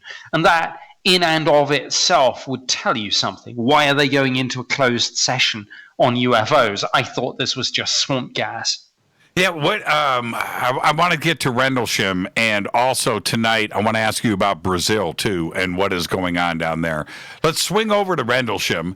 We had Nick Redfern on the show, I'm going to say 2 weeks ago, discussing his new book, The Rendlesham Forest UFO Incident, and that it's a government cover-up of government experiments, on military personnel. We'll get to that in a second. John Burroughs was listening to the broadcast that night and attempted to call into the show. I didn't pick up, but he did call in the next night, which was open lines, and we ended up talking to John for about 90 minutes. And then last week, we had Jim Peniston on to discuss his new book and the Rendlesham Enigma, and of course, Nick Redfern and some of the things that he is postulating with his theories in the new book. When you look back, just like ATIP, right, and the Navy, the story keeps coming back, and you've been involved with Rendlesham since the early days. Is this a story that is never going to go away? Well, to coin a phrase, just when I thought I was out, they pull me back in. That's right. And, I don't know how far I want to go with this, but I wrote, of course, my own book on this in 2014. So what's that? Six years ago. Co-wrote it with John Burroughs and Jim Peniston, of course. Encounter in Rendlesham Forest, and we went into. Nick Redfern. I've not read Nick's book, but from what I've seen of his interviews and couple of media articles about his book, he goes down the road, as you just said, of this being some sort of government experiment, see how people react, holograms, mind control, whatever. John, Jim, and I kind of covered this, actually, 6 years ago. I'm in, I don't know what it is, chapter 9 of our book. There's a few pages on it, and we went into all this. Ghost guns, the idea that technology exists to project holograms, which would be so realistic that they could be used military purposes. You could fake an alien invasion. You could fake the second coming of Christ. You could fake Russians coming through the Fulda Gap. Whatever you want to do, the ghost gun, hallucinogenic drugs, some combination of this. We covered all this, and we looked at it, and frankly, without wanting to rain on Nick's parade, we weren't particularly convinced by any of this. And Nick's obviously on the outside looking in. John, Jim, and I have been on the inside looking out. We perhaps see it fundamentally different ways, but we covered this 6 years ago, and as I say, I'm not convinced. The basis of Nick's approach to this, Nick Redfern, which I think he maintained pretty strong during the show, especially with somebody like me, because I have my views on Rendlesham. I think it's the number one or the number two most significant UFO event in history. And everybody is still alive. It's modern. It's not in the distant past. So all of the witnesses we can interview in the first hand today, which we all have done, including yourself. We don't have second, third, fourth, fifth hand accounts that are going back 70 years. This is a different situation with Rendlesham. But Nick has maintained that these are just theories. I have done the interviews. I have looked at what evidence I can, and I am putting this out there for discussion. I'm not saying that this is what happened in Rendlesham Forest.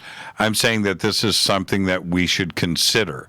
Is it something that you would consider that there's a possibility that it wasn't ET at all and anything else, but it could have been something much more terrestrial? Is it something to consider, to put on the table and discuss? Sure, it's something to consider, and we considered it 6 years ago. In one sense, I agree with Nick. I mean, all these are just theories. At the end of Encounter in Rendlesham Forest, John, Jim, and I did not say, because it would have been arrogant and incorrect, we did not say to our readers, and now we're going to reveal to you the truth. This is what it is. The honest truth is we don't know. And that's, to this day, the official position of both the British government and the United States government. We don't know. So yeah, Nick Redfern's right. Put the theory out there for discussion. I mean, we put it out six years ago. Nick obviously has I'm sure dived much deeper into this and maybe built on that, and good luck to him, and I look forward to reading it, and it sounds to me from what you say as if he's taking a very healthy approach on this, i.e. the same approach we took. Let's not try and kid people that we know for sure what happened. Let's just put some theories out there, and at the end of the day, let readers make up their own minds. One of the difficult positions that I have with this is the suggestion of a mild hallucinogenic drug being fogged and misted into Rendlesham Forest, and this was part of this experiment. Because as far as I know, Nick, I don't know how much hallucinogenic drugs you have done in your past, but as far as I know, it's okay, you don't have to answer. As far as I know, 2 or 3 people on the same drug are not going to hallucinate the exact same thing. That is where we're kind of pushing the line here, where if you're going to be confronted with a difficult hurdle to jump over, I think that's the first one, don't you? Yes. Now there are, to be fair, and you can read this in Diagnostic and Statistical Manual. There are, what do you call them, like folie à deux and folie à plaisir. So there are some interesting psychological conditions where you can get shared hallucinations, not necessarily anything to do with drugs. And then on drugs, that's interesting as well, because of course we know with things such as MK Ultra and the Church Committee, we know that there has been, how shall I put it tactfully, a certain sort of dark past when it comes to all this. And one interesting thing that we did turn up in our book is, despite the Church Committee recommending that all this cease, we found an Air Force Office of Special Investigations manual contemporaneous to the Rendlesham Forest incident, so 1980, which said if you want to use drugs or hypnosis in an interrogation, you should put that request up the chain of command. Well, why that's interesting, of course, is that after the Church Committee, what it should have said is these techniques are not to be used at all. Yeah, that's right. And the MK Ultra question, especially when we're talking about conspiracies and would this stuff actually happen or would our government do it, through those hearings and the blatant instructions from the CIA to everybody across the United States, which was shred your files, right? And so everything was destroyed except for a couple of 100 pages that are still around today for historical documents, but they prove without a doubt that these experiments were going on, and we know the classification of the secret program. It was called MK Ultra, right? Yes, and every time I hear somebody say, oh, the government would never do that, I just laugh to myself and say, oh, yes, they would. Yeah, it's called MK Ultra. Now, there's another element to this, and I did discuss this with Jim last week, Peniston, which is if the use of some type of holographic technology, whatever it is, some type of projection technology, is one thing up in the skies. But Jim had a physical craft in the woods that he touched, that others also witnessed in the woods, Halt and his crew, and of course others. Now, this is what is interesting with that, is Jim couldn't have reached out and touched and physically described a physical craft if it was a holographic projection. This is something else that is a hurdle that seems very high to jump over for Nick in his book, don't you? Yes. I mean, nobody's denying that holographic technology exists. That's right. And I don't like to use the phrase ghost gun, but there's no getting away from the fact that it's a phrase that people with some knowledge of this field are familiar with, and it kind of, it kind of gives a sense of what we're talking about, maybe. But look, that technology certainly wasn't there in December 1980. And again, in Encounter in Rendlesham Forest, we turned up, for example, a document on the role of behavioral science in physical security. And this is all, highly classified stuff at the time. And it turns around and says, look, we could maybe try and do some sort of covert test on the guard force to see how they would react. But it finishes up by saying nobody would know, nobody would be under any kind of misconception that this was anything other than a test. You couldn't really spring it as a real world event. Everyone would know it was an exercise, and there would be no way, certainly back in December 1980, there would be no way of covering up the fact that it was an exercise. So the technology didn't exist, and just the processes and the procedures to do this kind of thing didn't exist either. So I think Nick's kind of, he's found some genuine concepts, and he's put it out there, as you say, put it on the table, but I don't think it flies. Now, there was a very interesting, for me at least, revelation with John Burroughs the night after Nick Redfern, which was this. John said that the time travel element of Jim Peniston's account of Rendlesham, I'm paraphrasing here, but I want to stay as accurate as I can, that the time travel element was brought out in Burroughs' own regression and hypnosis sessions that he didn't remember. He went back upon further review and listened, and time travel was discussed in those sessions. Now, what do you make of that part of it from John, which seems to further corroborate Jim Peniston's testimony? Well, it's interesting because John and Jim, as you know, have had a fairly major falling out since the three of us collaborated on Encounter in Rendlesham Forest back in 2012-13, I guess, published in 2014. But the time travel aspects of all this, look, I'm not an expert on time travel. I know that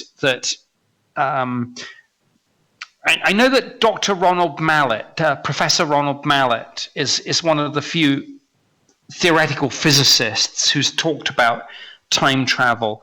And there is a Rendlesham connection in relation to the binary code, of course, because Ronald Mallet has said that the only practical way to send a message back in time would be to use binary code.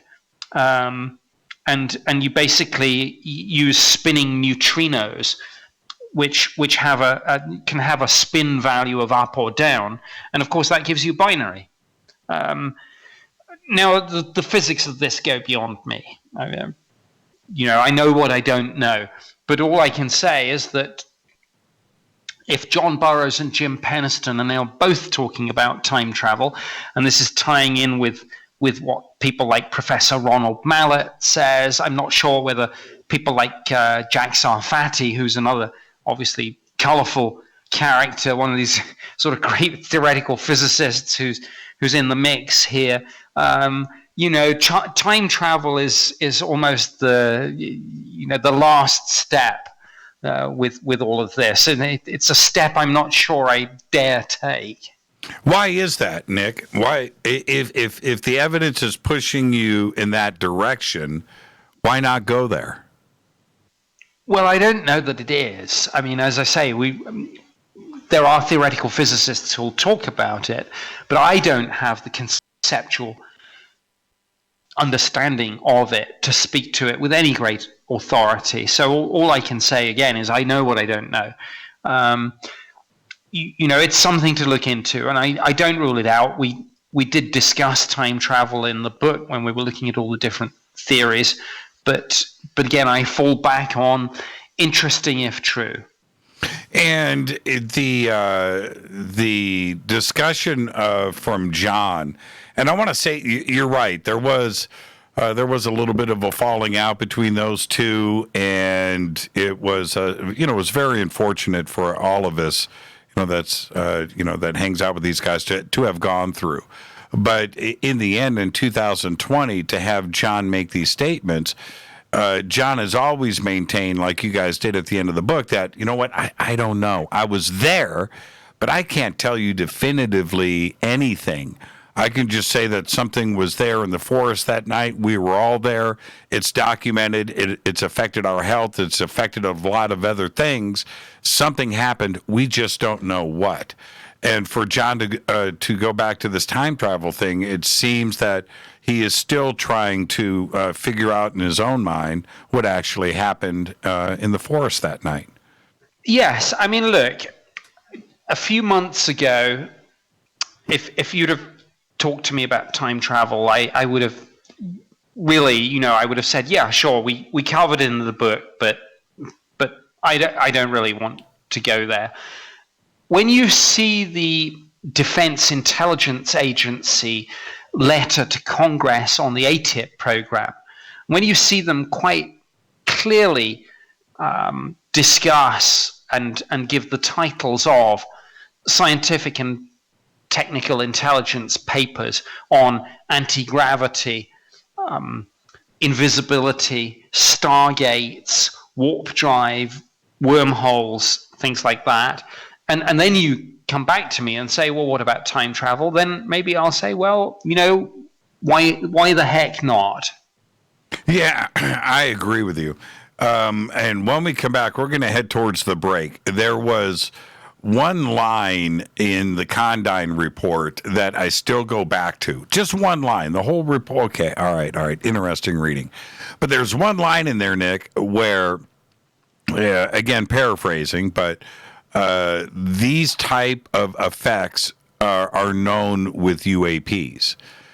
And to make that statement, and it's a little bit more clear in the report, but what it does say is that the Ministry of Defense has information on UAPs. They know about direct contact. They know about these effects with everybody in the past, and these effects are consistent with their own information. Isn't that an admission in of itself of the ET phenomenon? Yes, I get that, and we can definitely get into Project Condign a little after the break, and I can hopefully put some flesh on the bones. Yeah, okay, let's take our break right here. Our guest tonight, Nick Pope. We've got a great week here on Fade to Black. Tonight, Nick is with us. Tomorrow night, Greg Hausch is going to be joining us discussing the recent, very elaborate hack of an entertainment law firm in New York City that went down and is been in the news over the weekend. We will see what develops as the week continues. Wednesday night, Robert Schock is going to be here. It is our Gobekli Tepe special event. And then Thursday night, Linda Moulton Howe. We're going to go over all of her recent research into coronavirus and COVID-19. This is Fade to Black. I'm your host, Jimmy Church. More with Nick after this short break. Stay with us.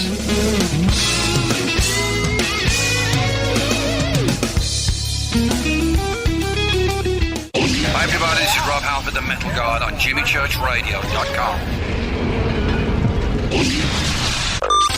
This is KGRA Digital Broadcasting Station. Salt Lake City, Utah. Van Buren, Arkansas. Why is it we're not very good with our health regimen until it's too late? We don't put oil in the car until the engine blows up. When the body's out of balance, your health is not so good. Give your body some love. Log on to GetTheT.com. That's GetTheT.com. Try our Life Change Tea, which cleanses you from harmful intruders. A clean colon is one of the ways to bring the body in balance. We also carry organic supplements to help you get where you need to go. So do your body a favor. Log on to GetTheT.com. That's GetTheT.com. You can even visit our sales page to save some dough. Does anybody call money dough anymore? Anyway, if you're looking for short, helpful health tips, go to YouTube and punch in Health Matters Now. That's Health Matters Now.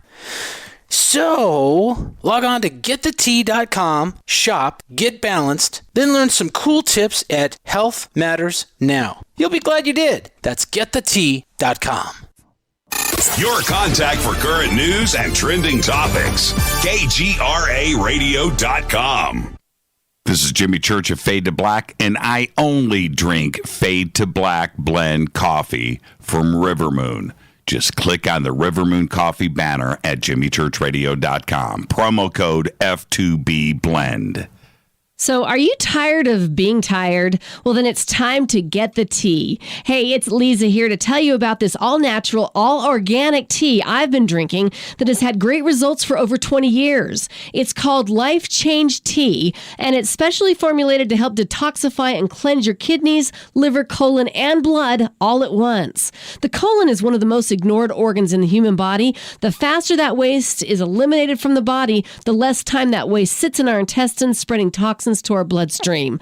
This tea helps cleanse chemicals caused by outside intruders from our entire digestive system. And get this, weight loss can be a side effect. And with continued use of the tea, you can experience clearer, healthier, younger-looking skin, increased energy, and a happier outlook on life. So if you're tired of being tired, get the Life Change Tea at getthetea.com. That's getthetea.com. And like me, you'll be glad you did. Did you know that when you're on the road with limited data or Wi-Fi available, you can still listen to every minute of Fade to Black by just calling 605-562-4482? No smartphone, app, or internet needed. It saves your data plan and no extra cost if you have unlimited minutes. Just call 605-562-4482. You can listen to me, Jimmy Church, on any phone, anytime, anywhere. Go Beckley Tappy.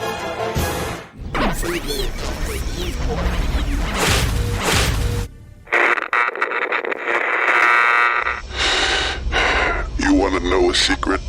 I love ponies. I really love ponies. I'm serious. I couldn't stay sane without ponies to brush. Why fade to black? Because you never got that pony, damn it. This is Fade to Black with Jimmy Church on the Game Changer Radio Network and KGRA, the Global Radio Alliance.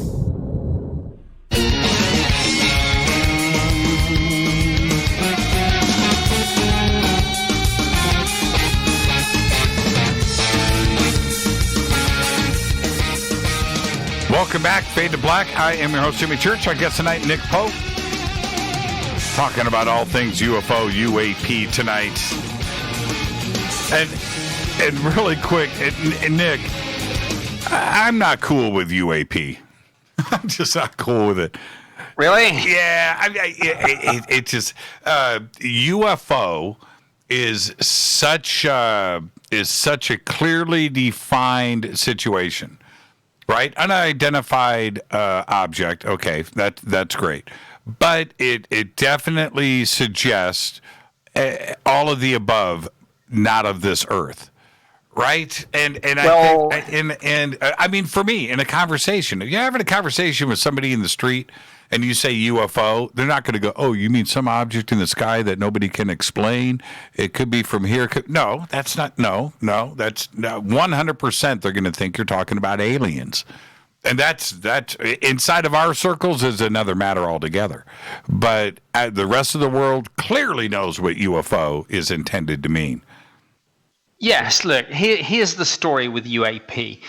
We didn't invent it, but in the early 90s, in the Ministry of Defense, actually, pretty much as we were planning the work that evolved into what became known as Project Condign, we decided that we needed to rebrand the UFO phenomenon to kind of get rid of the pop culture baggage that the term had, not with the public and the media. And I don't mean to sound dismissive here, but we didn't really worry about that.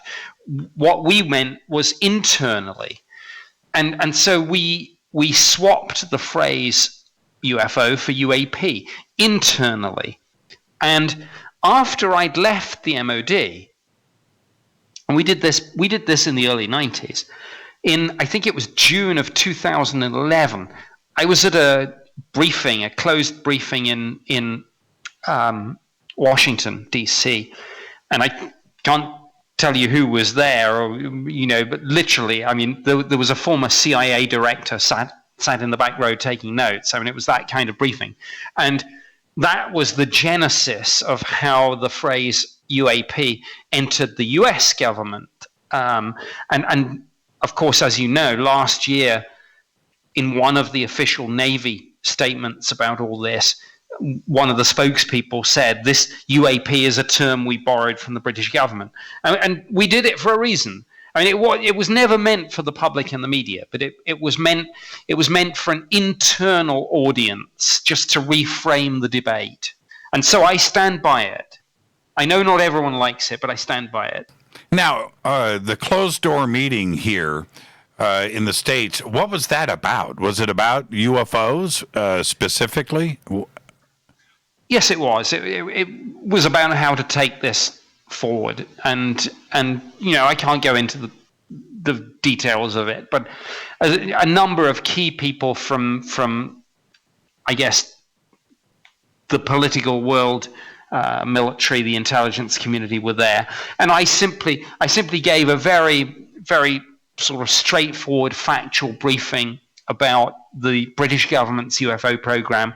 And one of the points that clearly did get some attention was our dropping the phrase UFO, replacing it with UAP, as I say, deliberately to reframe the debate, to make it sound less like a sci-fi issue and more like a science problem and a defense and national security issue. Yeah, very interesting. Were they asking questions, or was this just a presentation?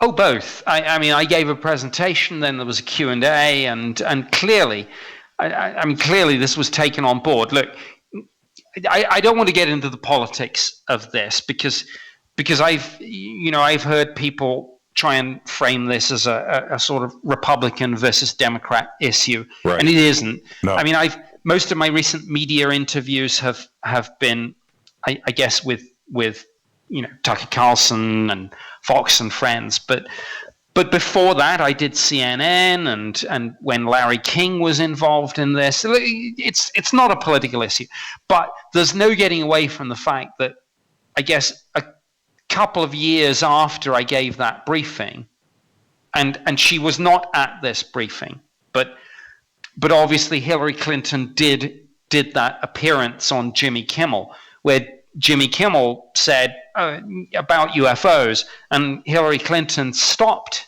him and interrupted and said, no, it's not UFOs. There's a new phrase, it's UAP. And I was watching that, and I thought, oh, I did that. And the interest, okay, so when we hear so much about, especially since December 17th, 2017, that prior to that, there was a general denial with the Pentagon and anything official when it came to the UFO subject. It ended with Project Blue Book. There's nothing to see here. Clearly, that is not the case. But what you're indicating here is that in between Blue Book and December 27th, 2020, you were taking part in closed-door meetings between governments on this subject. There's not really a gray area here with what you're saying, Nick. No, that's a fair characterization. What I will say is this. I have never been involved in the ATIP program. If you look at some of the documentation that we have about ATIP, I'm talking about Harry Reid's 2009 letter to the Deputy Secretary of Defense, for example, you can spot the British influence. And I'm not claiming any personal credit for this, but what I am saying is that if you look at Project Condign, which we did we set it up in the 90s, it reported in 2000. Clearly, you can tell this because some of the text is literally word for word. When you talk about novel military applications, signature reduction, RFI weapons, directed energy weapons, etc. Some of the words in Harry Reid's letter on ATIP, for example, almost word for word come out of Project Condign. And then, as I mentioned, there's the US Navy saying we borrowed this from the British government, this term. And then there's the fact that Hillary Clinton said UAP, there's a new term for this. The genesis of a lot of what's going on now, you can find in the UK Ministry of Defence, in what we were doing in the 90s, in Project Condign. And none of this is in dispute. It's all out there. It's all declassified and released. People can do a comparative analysis, and people can spot exactly the same phrases. It's not a secret. No, and going back to that one sentence that you and I talked about earlier about the effects of UAPs that are known, right? Known effects of UAPs is a pretty dramatic statement. Is Condign and the release of that report as official as it can be that ET, extraterrestrial intelligence from interstellar space, is visiting our planet? Isn't that what Condign is saying? No, it doesn't quite go that far. But you're right. I mean, it absolutely goes beyond aircraft lights and weather balloons. And I think the part of it that you're referring to is in Annex, what is it? Volume 2, Annex F, Working Paper 1, and I don't have it in front of me. But there is a section that is entitled Non-ionizing electromagnetic effects on humans and EM field from a plasma. And it goes on to say the well-reported Rendlesham Forest event is an example where it might be postulated that several observers were probably exposed to UAP radiation. That's right. And it's there in black and white. This isn't me saying this on your show. This is me saying this on your show and saying to every single listener, go check it out and read it for yourself. I mean, the British government has declassified and released this document. And how do we as a community, Nick, when we look at Condign and Rendlesham and start to look at the drip over the last couple of years, how do we start to come to terms with all of this? I mean, the question is a simple one. Either we are alone or we are not. And you can take it one step further, that our governments know the answer to this. And it seems like they're trying to tell us something. What do we do as a community with this information? Well, it's an interesting question. I wouldn't be so arrogant as to tell anyone what to do or what to say or what to think. All I can say is that these documents, whether it's Project Condign's final report, whether it's some of the ATIP paperwork we have, those documents are out there, and I think people can read them for themselves, and people can derive their own takeaways out of all this. And if some people are skeptical, some people are believers, some are in the middle, that's fine. It is what it is. A lot of this is, it's typical government, I guess. A lot of it's written in fairly ambiguous terms, and you can take different things away from it. I mean, you can read Project Condign, and you can come away thinking it's all weird atmospheric plasma phenomena. Or you can come away thinking they're trying to tell us something. Right. And in reading between the lines, going back to Susan Gao's statements from April 27th of 2020 with the official release of these 3 videos, it's what they didn't say in that press release, which I think is more telling than what they did say. What they didn't say is that we're alone in the universe. What they didn't say is we're not alone in the universe. There isn't a reference to neither of those statements there. And I think that is the one thing that we need to walk away from, understanding that the government isn't saying anything. Even if they could, they are not. Well, I think I can give you a more definitive smoking gun than that, even.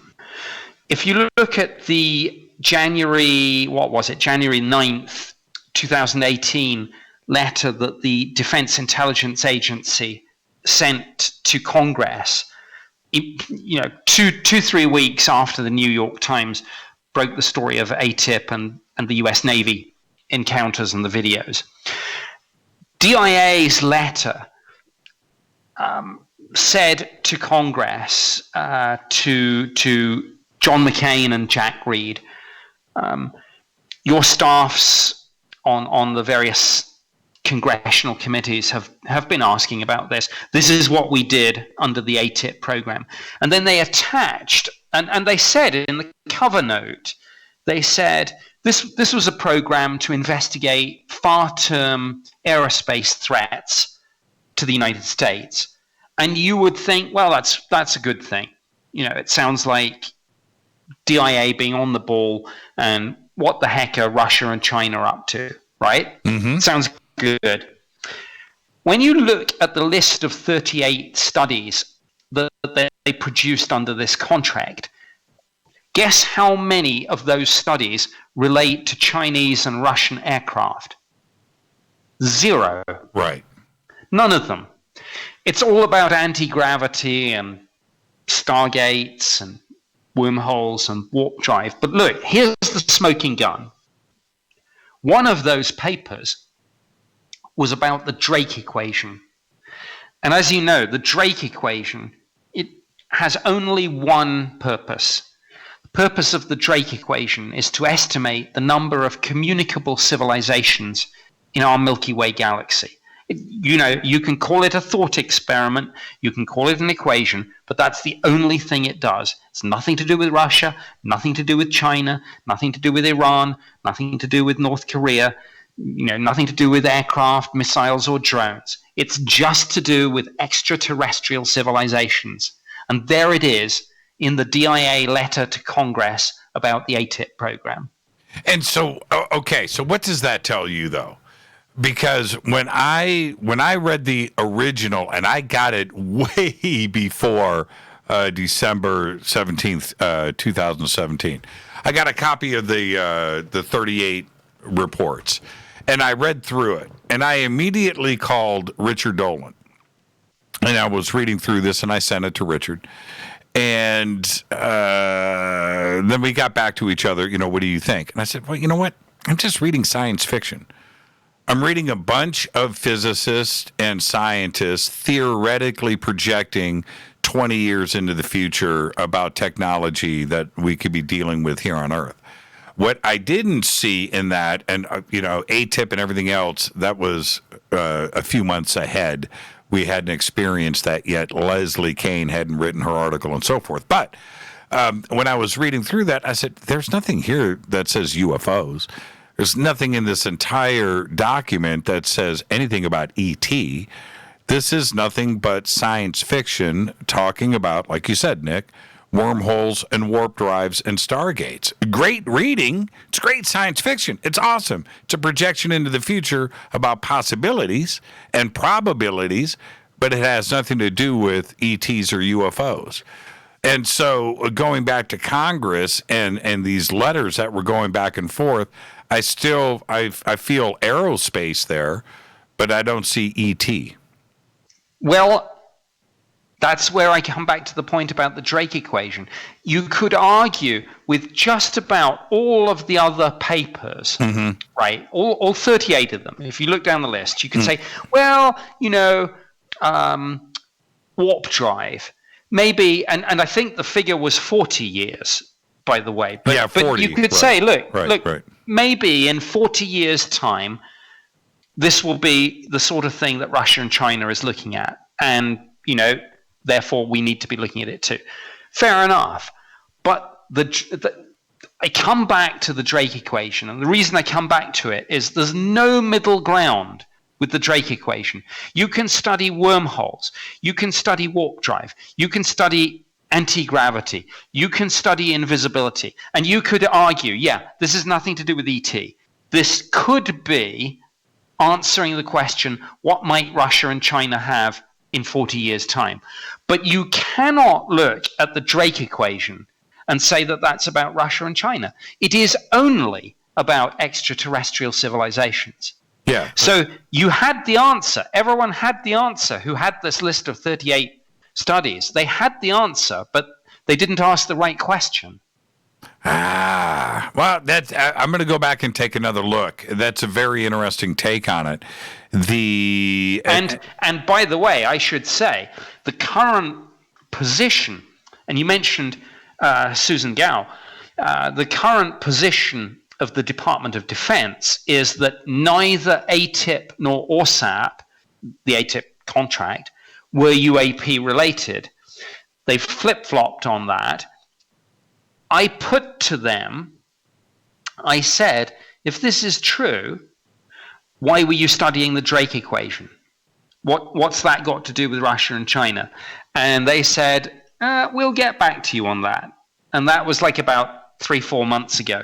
So look, the Pentagon is currently redrafting their position statement on ATIP to address my question of why they would be looking at the Drake equation if this was really just about next generation aviation threats. So that statement, it may come tomorrow, it may be next week, it may be a couple of weeks, but it will come. It will have to come, and that might tell us some more. And there was another, staying on Susan Gao for a second, and I can't believe we didn't get to Brazil. Since you're in for coronavirus, can I get you to stay over for a little overtime? I want to discuss what's going down in Brazil. I have to say, I don't know. I'm following the story, but I have not yet looked into it personally. Yeah. So I'm not sure I can add much to the Brazil story. Yeah, not a problem. Not a problem. Your insight, whatever it may be, it will be interesting. But back to Susan Gao. There is a line in her statement that I think is the most telling, which is, and again, I'm paraphrasing. I don't have it in front of me. I should pull it up. But she says that there is nothing in these 3 videos revealing any sensitive technologies. Now, that's a pretty interesting statement, isn't it? I mean, if it was ETs or if it was Russian or technology of ours that we didn't want anybody else to see, then why put that statement in there? There's nothing in these videos that is revealing anything sensitive or secretive or technologies. Why put that in the statement if it didn't need to be there? Well, that's part of standard government policy to downplay the whole UFO phenomenon and make it sound as unexciting and as low classification as possible. And it's a truthful statement. There's nothing, those videos are unclassified. What she didn't say was that videos associated, or a video associated with this, but not one of these 3 videos, is secret, and various briefing slides associated with these 3 videos are classified top secret. And the definition, as you know, of top secret is information the disclosure of which would cause exceptionally grave damage to the national security of the United States. I think I have the statement here. Okay, let me let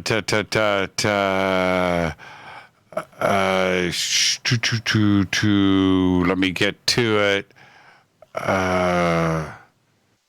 Okay, well, that wasn't it.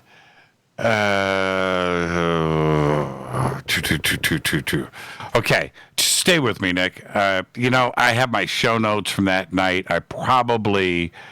okay, she says this.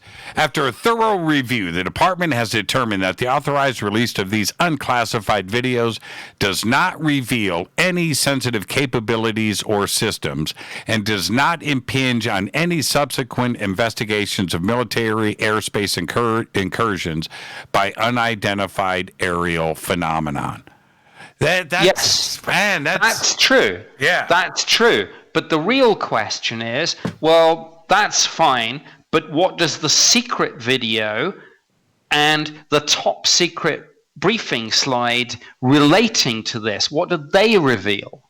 Yes, well, and why make the statement that it does not reveal any sensitive capabilities or systems? Certainly, an ET situation would have highly sensitive capabilities and technology. You would think, absolutely. Yeah, it's a very interesting statement.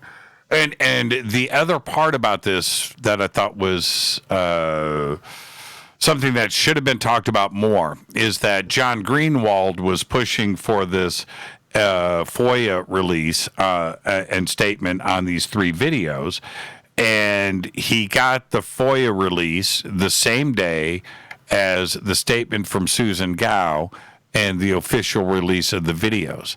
That the 2 of them happened at the same day. Do you think that this official release would have happened if John Greenwald was not pushing for a FOIA release on these? I don't know about that. I mean, I think sometimes, you could say that the Department of Defense might like to put something out themselves to maybe, I don't know, overshadow some of the work being done by people in the UFO community, whether it's John Greenwald, Tim McMillan, whoever it might be. It's part of, well, if they think they've got a story, here's a bigger one. And of course, the DoD will always be able to get their quotes into the mainstream media. Yeah. So you think that's why they happened on the same day? Could be. Very interesting. And Nick, real quick before the break, and we'll come back and discuss Brazil briefly, is there a UFO researcher out there that for you today is somebody that not only that you respect for their information, but do you ever pick up the phone and call somebody and go, man, I've got a question, what do you know?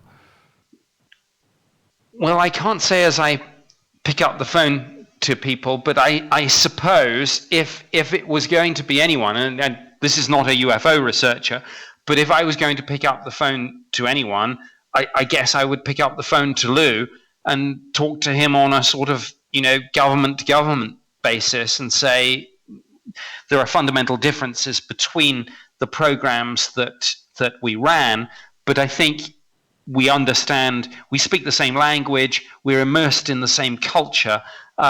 So I would probably pick up the phone to Lou. Lou Elizondo. Interesting answer. There you go. Nick Pope, stay right there. Let's take our break. And when we come back, everybody, the internet has gone crazy with what is going on down there in Brazil. I have looked at the videos. I've had some videos sent to me personally. And reviewing these and looking at how it's being censored on the internet and what may or may not be going on down there in Mage, which is just north of Rio de Janeiro, is something that we all need to take a look at. Something happened down there in Mage. Our guest tonight, Nick Pope, will talk about Brazil when we come back after this short break. Stay with us.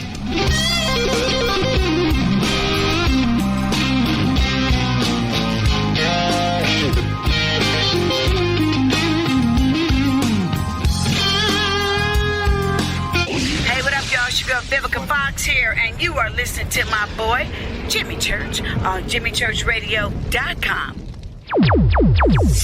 Despite popular opinion, reading a book will not make you smarter. But listening to Jimmy Church will. This is Jimmy Church of Fade to Black, and I take Life Change Tea supplements every single day. It's what I do. Click on their banner at JimmyChurchRadio.com. When you take the beans from Central America with dashes of Indonesian and African mixed in and then roast it to the dark side of Fade to Black, you create the ultimate brew of fringe. Introducing the Fade to Black blend from River Moon Coffee. Yes, River Moon's darkest customized roast was created for the love of Fade to Black. The alchemy of masterful roasting and smoking the beans is in every sip of this full-bodied, dark Java. I need my coffee dark, deep, with distinct bittersweet chocolate highlights, just like the bunker. Leaning further into the darkness of the roast is Fade to Black blend from River Moon Coffee. Just click on the banner at JimmyChurchRadio.com and use the promo code F2BBlend for 15% off of your order today. Gobekli Tepe. Hello, my name is Billy Carson, and I am a best-selling author and the founder of ForbiddenKnowledge.tv. Together with my team, we have built an all-new conscious streaming TV platform designed with every family member in mind. If you have ever wanted to travel the world and attend lectures and workshops from your favorite speakers but weren't able to, look no further. ForbiddenKnowledge.tv. There are dozens of workshops and lectures from speakers you know and love. We have also included amazing categories to assure that your consciousness is entertained and elevating on a daily basis. Amazing interviews, ancient history, ascension knowledge, wisdom teachings, documentaries, conspiracies, mysteries, health and fitness, conscious cooking, meditations, finance, yoga, and so much more. To start your free trial on any mobile device or computer, surf to ForbiddenKnowledge.tv. That's Forbidden Knowledge with the number 4, ForbiddenKnowledge.tv. Again, visit ForbiddenKnowledge.tv today. Are you intrigued by Paranormal Talk Radio? You'll love the new Paranormal Radio app from TalkStream Live. You'll find a great selection of talk shows covering UFOs, ghosts, strange phenomena, and much more. Download the Paranormal Radio app now and start listening to the very best in paranormal talk entertainment, including the network you're listening to right now, the Paranormal Radio app. Free in Google Play and the iOS App Store. Erica, Brittany, Gabby, and you're listening to JimmyChurchRadio.com. It's not a lifestyle we chose. We were born this way. KGRARadio.com.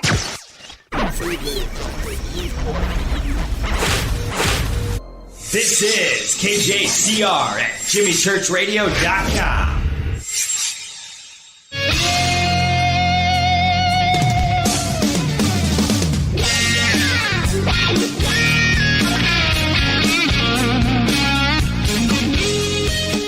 Welcome back, Fade to Black. I am your host, Jimmy Church. Tonight, Nick Pope is with us, doing a little overtime. Lots of UFO news that's going on right now.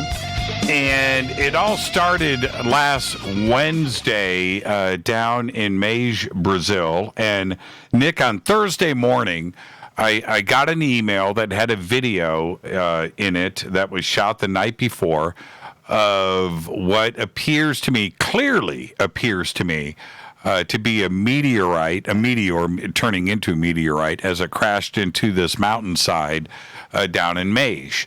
What had happened on Wednesday, the night before, I was inundated with different links to these Twitter videos of people all over this town of Mage, north of Rio de Janeiro, with lights in the sky. So the Wednesday night, I was looking at these videos, and, all interesting. We've seen lights in the sky videos before, different round glowing objects, different colors. And then this video pops up the next day of this thing crashing into the side of the mountain. A very strange coincidence to be happening at the same time. What are the odds, right? What are the odds of a meteor crashing into your town in the middle of a UFO flap, right? Now, the lights have been seen by thousands of people, and they were posted up all over the place. And a lot of these videos were censored and pulled down off of the net. And I know that you've read these reports. From what you have seen so far, what do you think may or may not be going on? Well, I think like a lot of the UFO phenomenon, it's sort of 95% noise, 5% signal. And I put my hand up and confess, I simply have not had time to look into this personally. I mean, I've been tied up with a whole bunch of other things. I'm still dealing with media requests for the Pentagon story. So I've been totally engaged on that. And now, every time I put something up, I tell you what, I even put some photos up of some rock squirrels at our place in Tucson. And under the comments I get, but what do you think about what's going on in Brazil? I can't do anything without getting drawn into this. I don't know. I've not yet had time to look into it personally. It's interesting. I'm following it. carefully, but I have not looked into it personally. I don't have any inside information from any of my former colleagues in government, military, intelligence community, so I can't add anything to this particular story. Doesn't Brazil, historically speaking, like Argentina and like Chile, take the subject of UFOs and ET very seriously, and they are okay with discussing things with the public, right? Historically, that has been what has come out of Brazil, right? Yes, absolutely. And it's a cultural thing. I was in Brazil for a couple of weeks last year at the invitation of H.A. Guevara, and we went around a number of different cities there: Curitiba, Recife, Sao Paulo, and some other places, and I really got a sense of the Brazilian culture and the people and the great hospitality and marvelous people down there. And it is very different. There is a real difference in openness about this, but none of that, I'm afraid, gives me an insight into what's just happened down there. But it does tell me that absolutely the government has taken it seriously. The military has investigated. Of course, we know that the To the Stars campaign and to the Stars Academy have looked at this, and they've been down there too. So interesting times. Some interesting things going on down there for sure. Yeah, why is it? And I made this comment, well, a couple of times over the last couple of weeks. But the UFO, ufology, and this community, every time it seems that we're starting, excuse me, something in my throat. Every time that we start to settle down and relax, there's another big story and something breaking that gets your heart and your adrenaline pumping more than things in the past. It's like the gift that keeps on giving. Right? Do you feel the same thing, that it's not going to go away, that things are going to continue to get more serious and more revealing? Yes, I often like to say, when people say, what do you think's coming next? When is the other shoe going to drop? Whatever the phrase people use. I always remind folks that this is an events-led field. And I've often said, maybe this will turn out to be a true prediction with what's going on in Brazil. But I always say one never knows, suddenly and unexpectedly from left field, when the next Roswell or the next Rendlesham Forest will suddenly come. Do you think that Roswell was the ability to learn the art of the cover-up? And not to say that Roswell was alien and ET, or that it wasn't, but certainly the story changed many times, all the way up to the GAO report in the 90s, where the story constantly changed with Roswell. Was that how the art of the cover-up with this stuff started?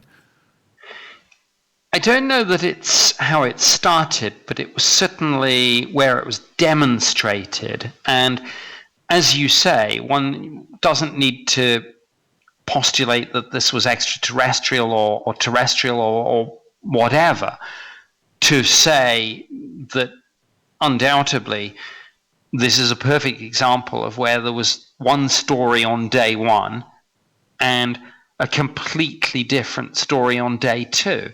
And the flip took place almost seamlessly. And so, yes, answering your question, absolutely. If it's not where the art of the cover-up was born or even perfected, it was certainly where it was eloquently demonstrated. Why is it that, Nick, it doesn't matter, it doesn't matter what the subject is with ufology or wherever your research is leading you, wherever you go in any direction, the trail doesn't end. Right? That nothing gets resolved. Why is that? Well, because this is a story that's still being written. And it's a story that has a beginning and a middle, but we don't yet have the end. Yeah, because a classic example of that is one that is, the most tangible, which is Rendlesham, right? It's right there in front of us. It's right there. All of the evidence and the research that we can handle is right in front of us, and we still can't get to the bottom. Right? Exactly. We can't. You might say, what more do people want? But yeah, there is always more. There'll always be a new witness, a new document, a new theory. And we're coming up to the 40th anniversary this December. And my goodness, perhaps you and I will be doing interviews about this when we come up to the 80th anniversary. Yeah, we certainly will. Yeah, we certainly will. And what is your explanation for... I've done interviews not only with you, but every player in Rendlesham. I've done stuff privately. I've done stuff off of the record, and have had things revealed to me. But the one thing that I have walked away from is that nobody at Rendlesham has a shared experience. Why don't you find that the most interesting? That everybody has a different recollection and a different take on Rendlesham Forest. Absolutely. I don't want to quote myself, and I certainly don't want to misquote myself, but I think I am going to. Somewhere in Encounter in Rendlesham Forest, where I talk about the first night, Burroughs, Penistone, and Kavanagh, I write a line, and it's something like 3 people walked into the forest that night, and each of them came out with a different story. And that's not to say any of them were making anything up. What I'm talking about there is firstly the fact that these people are different individuals, different characters, different personalities, different perceptions and belief systems. But secondly, who's to say that they did actually experience the same thing? There's always the kind of the variable, the trickster, the uncertainty principle with a lot of this, and we just don't know. Sometimes it's not what you want to hear. People like neat answers and perfect solutions, but I'm sorry, in this subject, that's not what you're dealing with. And there is, and I can throw myself into this section of people. It is very difficult to change our minds once they've been made up, right? I've been looking at Rendlesham since it first surfaced. I've looked at and listened to and spoke to, all of this evidence, and I've come to my own conclusions. And then and I'm just like everybody else in the UFO community, Nick. And then you suggest something like time travel from Penistone, and I have to back up. I listen to everybody, but is this enough for me to change my mind when indeed he was there? I wasn't there, and neither was the rest of the UFO community, and that includes Nick Redfern in the new book. It's people's belief systems are going to be what they are, and it is difficult to change them, and that includes all of the witnesses, right? It does, but you know what? If my government involvement in this has taught me one thing, it's taught me that when I hear somebody say, "I don't know," or "I've changed my mind," I pay more attention to that person than I do to the person who jabs his finger at me and says, "Let me tell you what this was." Right. Yeah, truer words have never been spoken. And I try to instill that in everybody because now, today, I'm not necessarily leaning on a government experiment, but the time travel aspect, as suggested by Penistone, is something that we need to take a closer look at. And we can't dismiss that. And certainly we can't dismiss the one witness that was physically there touching this craft, we have to listen to him more closely than others, I would think, right? Indeed. Those who were there should be listened to. Now, when you were at the MOD, and I know that you've been presented these questions or these ideas for a long time, but how was the MOD looking at Rendlesham? From a defense and national security perspective, all these events were looked at in that way. These were in and of themselves incursions into the United Kingdom air defense region and were treated as such. But was there a United States Air Force aspect to this too as well, even though it happened on the other side of the fence, right? Absolutely, yes. I mean, this was British soil, but USAF bases, and there was a whole bunch of agreements and legislation. The overarching agreement was the NATO Status of Forces agreement, but many different agreements and memoranda of understanding governing the very, very complex legal, procedural, administrative interrelationship between the British and the American government here. Now, much has been made with Malmstrom and UFO activity over different nuclear missile sites, well documented and discussed for many years, and you're familiar with all of that. But certainly this question has come up with Woodbridge and Rendlesham, whether there was nuclear weapons there or not. The official stance is there wasn't. There was no nuclear weapons by the United States Air Force on British soil. Was this a concern for the MOD when these revelations started to show up? Well, I'm fairly sure that the line was that we neither confirm nor deny the presence of nuclear weapons at any specific location at any particular time. And that's a line that I'm going to have to speak to. Right, but I'm speaking directly about the UFO aspect of this. When Colonel Halt, as you're well aware of, said that there were lights above these ammunition bunkers that were beaming down lights towards these facilities, that would indicate that they were looking at the weapons, nuclear or not, right?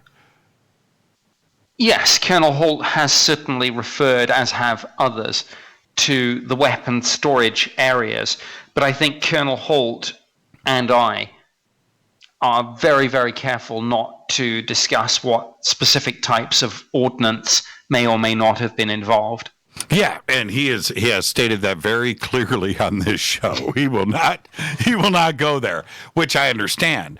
But it seems to me that if this is ET, that they are really interested in our technology and our research, and certainly offensive and defensive weapons, that the curiosity seems to be there for them, doesn't it?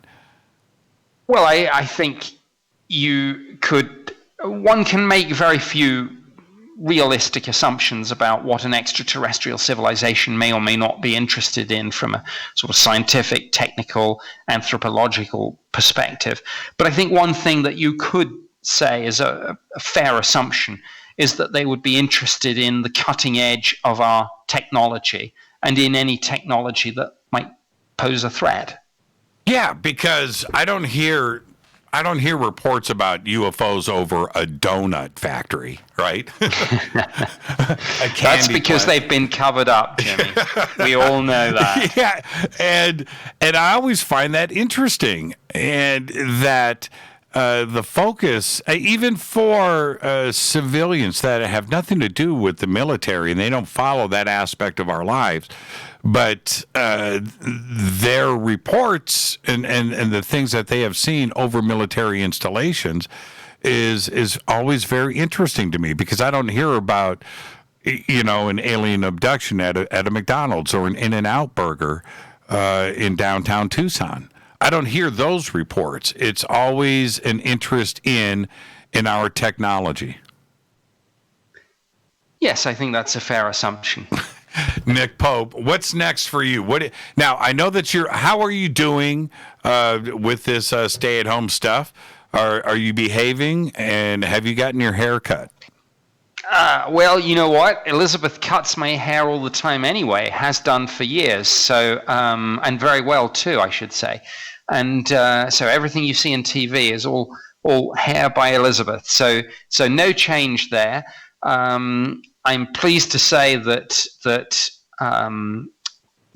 curve is being flattened. We've done our 14-day national shutdown, which mysteriously segued into 2 months, but that's another story.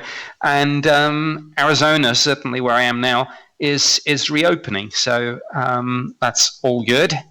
Are you going to be speaking? Are you going to start to venture out? Is there anything that you're going to be doing in 2020? Oh, well, we're venturing out anyway. I mean, this is a whole nother show, of course, and whether you agree or not, but I think unless you're in one of the categories, sadly, but genuinely affected by this, you're not at any particular risk. So I'm not worried, but obviously we have to follow whatever regulations are sort of put down, and it may well be that the conference and convention scene is on hold for a while longer. That's fine. I'm still doing various other things. I'm doing, obviously, one thing that you've probably seen a lot of is The Basement Office, this new series that Stephen Greenstreet at the New York Post and I are doing. So that's fun and interesting. Conferences will be back, I'm sure. Hopefully later this year, if not back with a vengeance in 2021. I think people miss that sort of personal interaction, that socializing, and we'll be ready to rock when everything gets back to normal. Where can everybody see the Basement series? It's on the New York Post's website and on their YouTube channel, and also Stephen Greenstreet, who's the creator and host of this, and myself. We tweet it when every episode goes live, and the new episodes go live every Wednesday. Yeah, I've been watching them, and I got to say, really good stuff, Nick. Thank you. Yeah, it's been a real sort of left field hit. People are very used to the kind of traditional format of UFO shows on TV. This is something new, and it seems to have bridged the gap between the newcomers and the deep specialists, both of whom like it, and that's a really tough balance to get right. Yeah, do you think that now that you guys are venturing into this, and it is great, and the views out there have been, and the response has been really cool, but on the other side of all of this is what YouTube and Twitter and Facebook and others that are dealing with some of these topics with censorship. Do you think that is something that maybe Facebook and everybody should back off of, the censorship in these fringe areas? Yeah, I think unless something really literally physically harms someone, one should take a very hands-off approach with this sort of thing. And I think certainly the Basement Office has really, I think, given people insight into this, newcomers and old hands alike. Yeah, thank you so much, Nick. What a great conversation. And everything is over at nickpope.net, too, as well. And the links are over at jimmychurchradio.com. Nick, be safe out there, and I look forward to seeing you soon. Thanks, it's Jimmy. Been too long. It's been great to chat to you again. You're the best. Thank you, Nick. Nick Pope, and again, nickpope.net, and the links are over at jimmychurchradio.com. What a great conversation. Now, a couple of takeaways before we sign off tonight.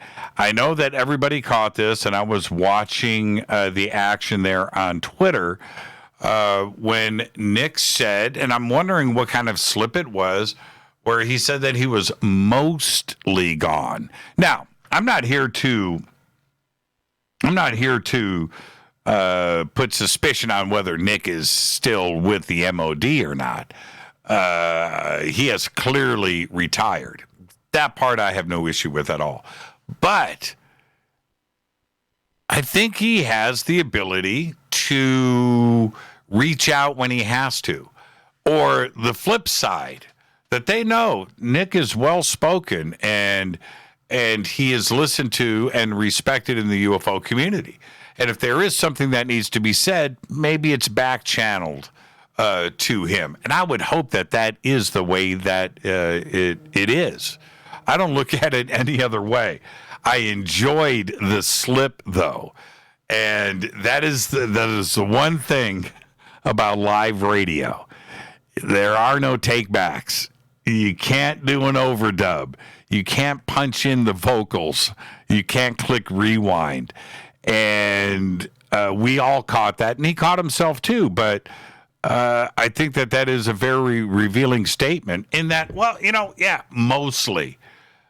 But you would hope that Nick does have access and that people have access to him if need be. And I think that is probably the mostly comment.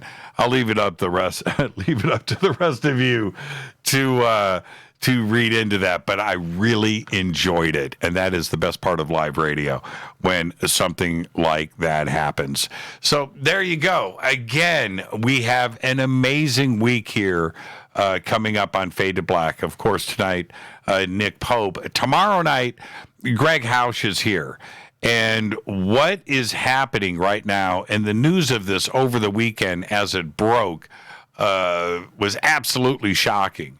And to have Our Evil, a hacking group, successfully get to Rob Grubman and his New York entertainment law firm that represents the very top of the entertainment industry, and to get 700 gigabytes of personal data from his systems that were supposedly very secure and locked down, and then to turn around and double the ransom from $21 million to $42, stating that they had dirt on President Trump. This is what is interesting about that, and why we're bringing Greg on to the show tomorrow night. One is to how you breach the security and the significance of it. But the other part of it is there was nothing that was done wrong normally by this law firm. Normally these hacks happen because they need to make an example of somebody, and somebody misbehaved. That clearly isn't the case here. And second, President Trump was never a client of theirs. Well, at least that we know of. But what was in these files that apparently Our Evil felt that they needed to double the ransom from $21 million to $42 million. And this is the next part of this question. Okay? Our Evil, there's a problem with both sides. Our Evil needs to call their own bluff.